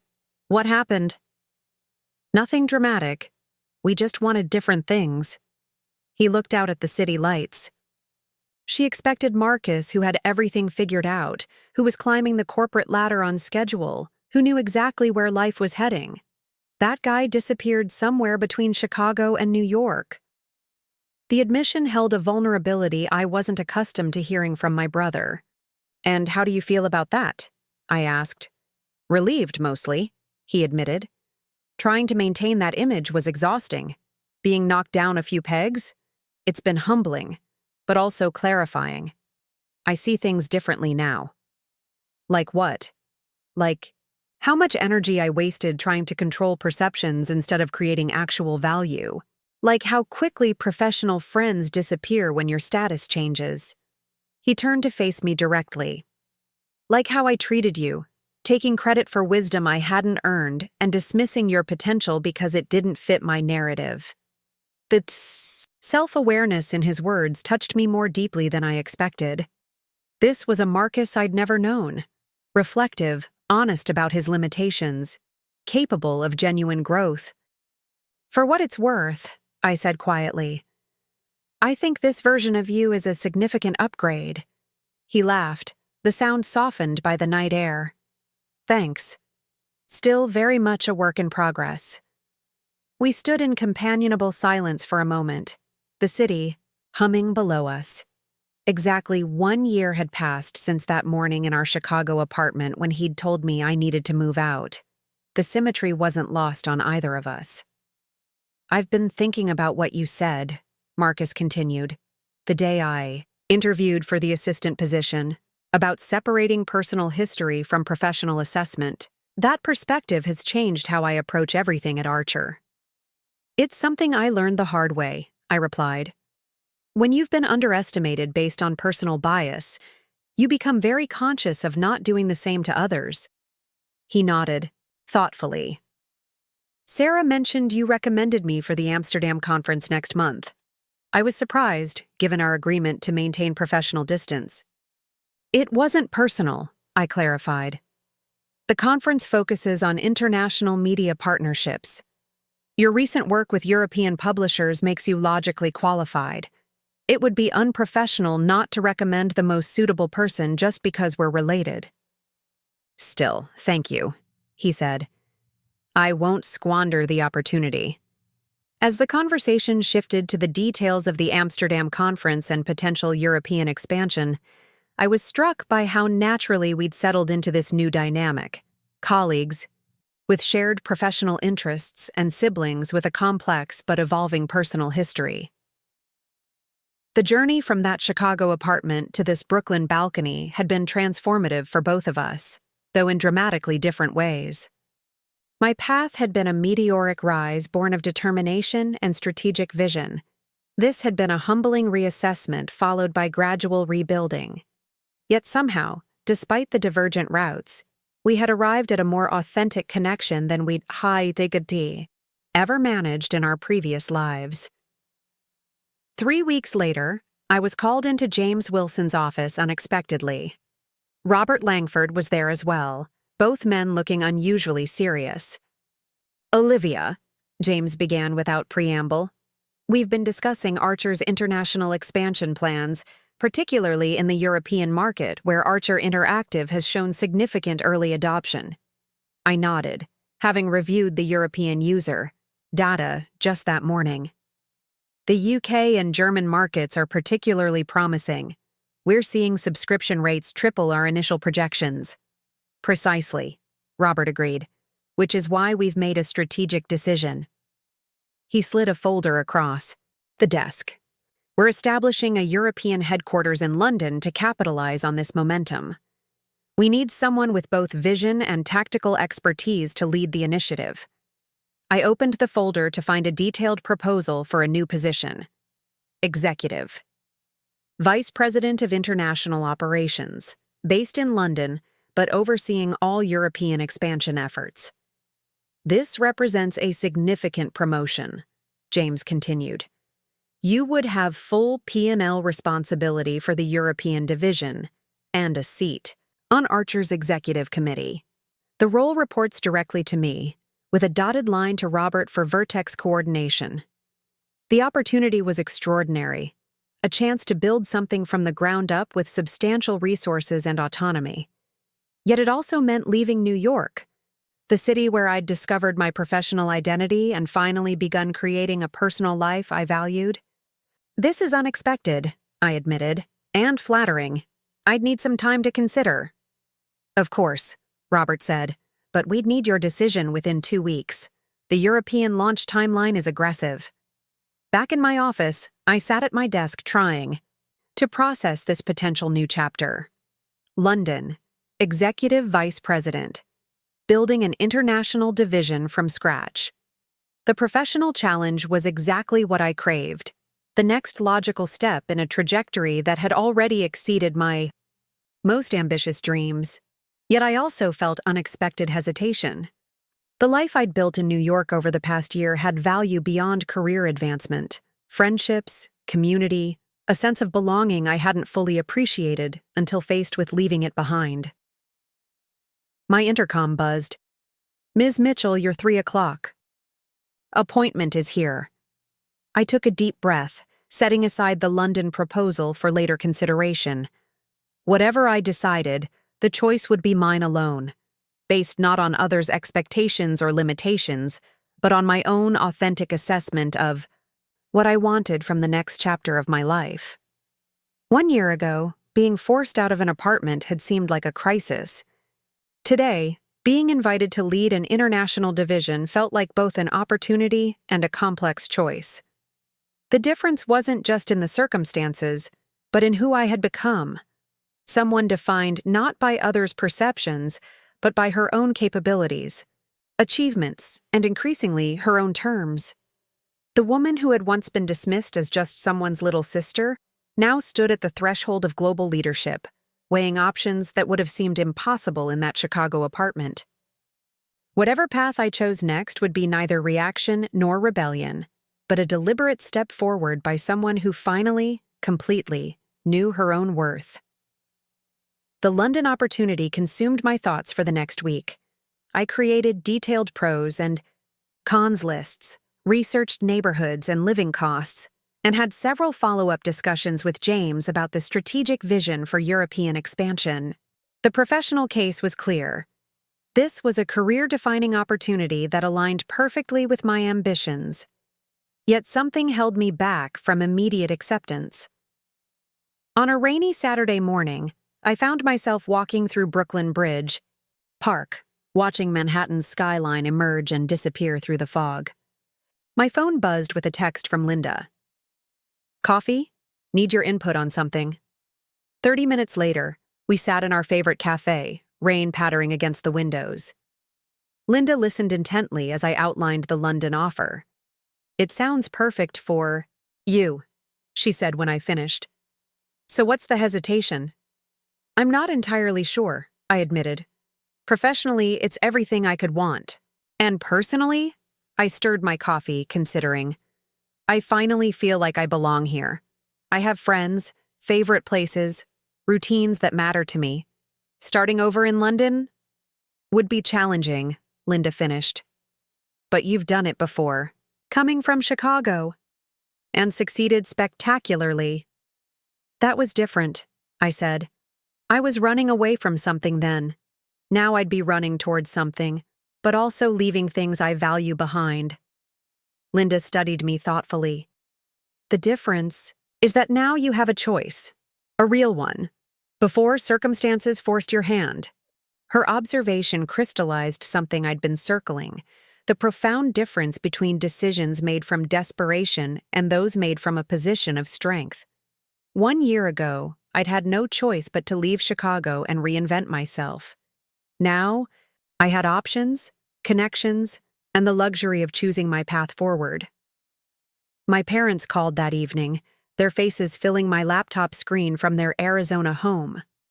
"London!" my mother exclaimed. "That's incredible, Olivia.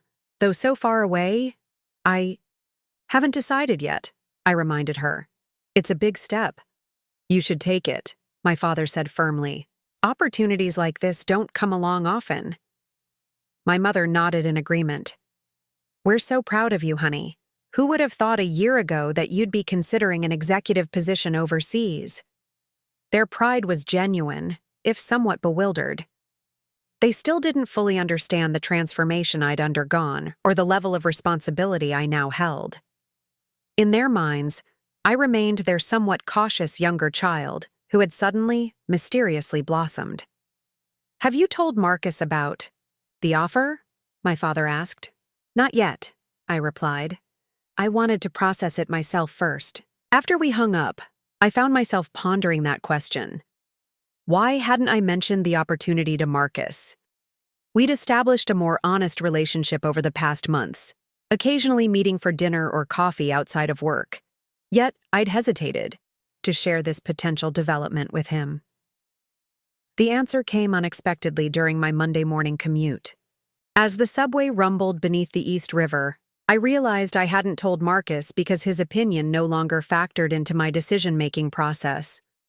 Not out of resentment, but because I'd completely outgrown the need for his approval or guidance. My choices were now entirely my own. That understanding brought sudden clarity. I texted Marcus. "Free for dinner tonight? Need to discuss something." We met at a quiet restaurant in Soho, neutral territory away from both work and our respective homes. After ordering, I outlined the London opportunity without preamble. "Wow," he said when I finished. "Executive VP with international responsibility. That's remarkable, Liv." "I'm still weighing the decision," I said. "It's a significant life change, not just a career move." Marcus nodded, unusually thoughtful. "What's holding you back?" The Olivia I knew in Chicago would have jumped at this without hesitation. "The Olivia you knew in Chicago doesn't exist anymore," I replied without heat. "She was defined by limitations, others and her own. I'm not anymore." "No, you're definitely not," he agreed with a small smile. "So what will you decide?" I appreciated that he asked what I would decide, not what I should decide. Another small indicator of how our dynamic had evolved. "I'm thinking of proposing an alternative," I said, sharing my developing idea for the first time. "A hybrid approach where I establish the London office but remain based primarily in New York, traveling quarterly for extended periods." "Creating your own option," Marcus observed. "That's actually brilliant. You'd maintain your New York life while still leading the European expansion." "It would require careful structuring and strong local leadership in London," I acknowledged. "But technology makes remote executive oversight increasingly viable." "If anyone could make it work, it's you," he said. And I was struck by the genuine confidence in his voice, so different from the dismissive tolerance he'd once shown toward my capabilities. When James and Robert called me into a follow-up meeting, the next day I was prepared with a detailed proposal for the hybrid arrangement. They listened with interest as I outlined the operational structure, technology requirements, and performance metrics that would ensure success. "It's unconventional," James acknowledged when I finished. "But your track record has earned you the right to define the role parameters." Robert nodded in agreement. "Vertex is focused on outcomes, not geography. If you can deliver the European growth targets, the specific arrangement is secondary." By Friday, we had reached an agreement. I would become Executive Vice President of International Operations, based in New York but with significant time in London, particularly during the initial launch phase. I would build and train a London-based team while maintaining strategic oversight from headquarters. The announcement went out company-wide the following Monday. As congratulatory messages flooded my inbox, I stood at my office window looking out at the Manhattan skyline, the view that had once seemed so intimidating and now felt like home. My assistant interrupted my reflections. "Ms. Mitchell, your brother is here. He says it's important." Marcus entered carrying a small gift bag. "Congratulations on the promotion," he said, placing it on my desk. I thought this was appropriate for the occasion. Inside, I found a sleek leather passport holder embossed with my initials and London, New York beneath them. "For your new dual-city life," he explained. The thoughtful gift represented more than just acknowledgement of my new role.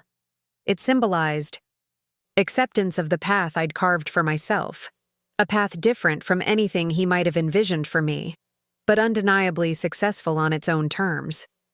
"Thank you," I said simply. "It's perfect." As Marcus left, I placed the passport holder in my top drawer, a tangible reminder of how completely everything had changed.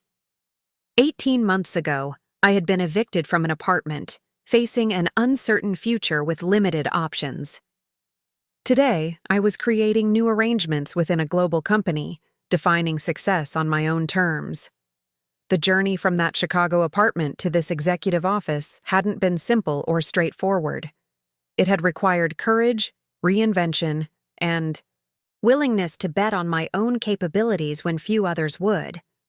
But standing here now, planning international strategy with the confidence of someone who knew exactly what she was worth, I recognized a profound truth. Sometimes the moments that seem like our greatest setbacks become the catalysts for our most important transformations. Being kicked out of my apartment hadn't been the end I'd feared, but rather the beginning I'd needed, the push that launched me into a life beyond anything I could have imagined on that rainy Chicago morning when my brother told me I needed to find somewhere else to live. Looking for more? We've got 2 amazing stories ready for you right on screen. If this one touched you, these are absolutely worth your time. Click to watch them now. And hey, subscribe and hit that bell to never miss our latest uploads.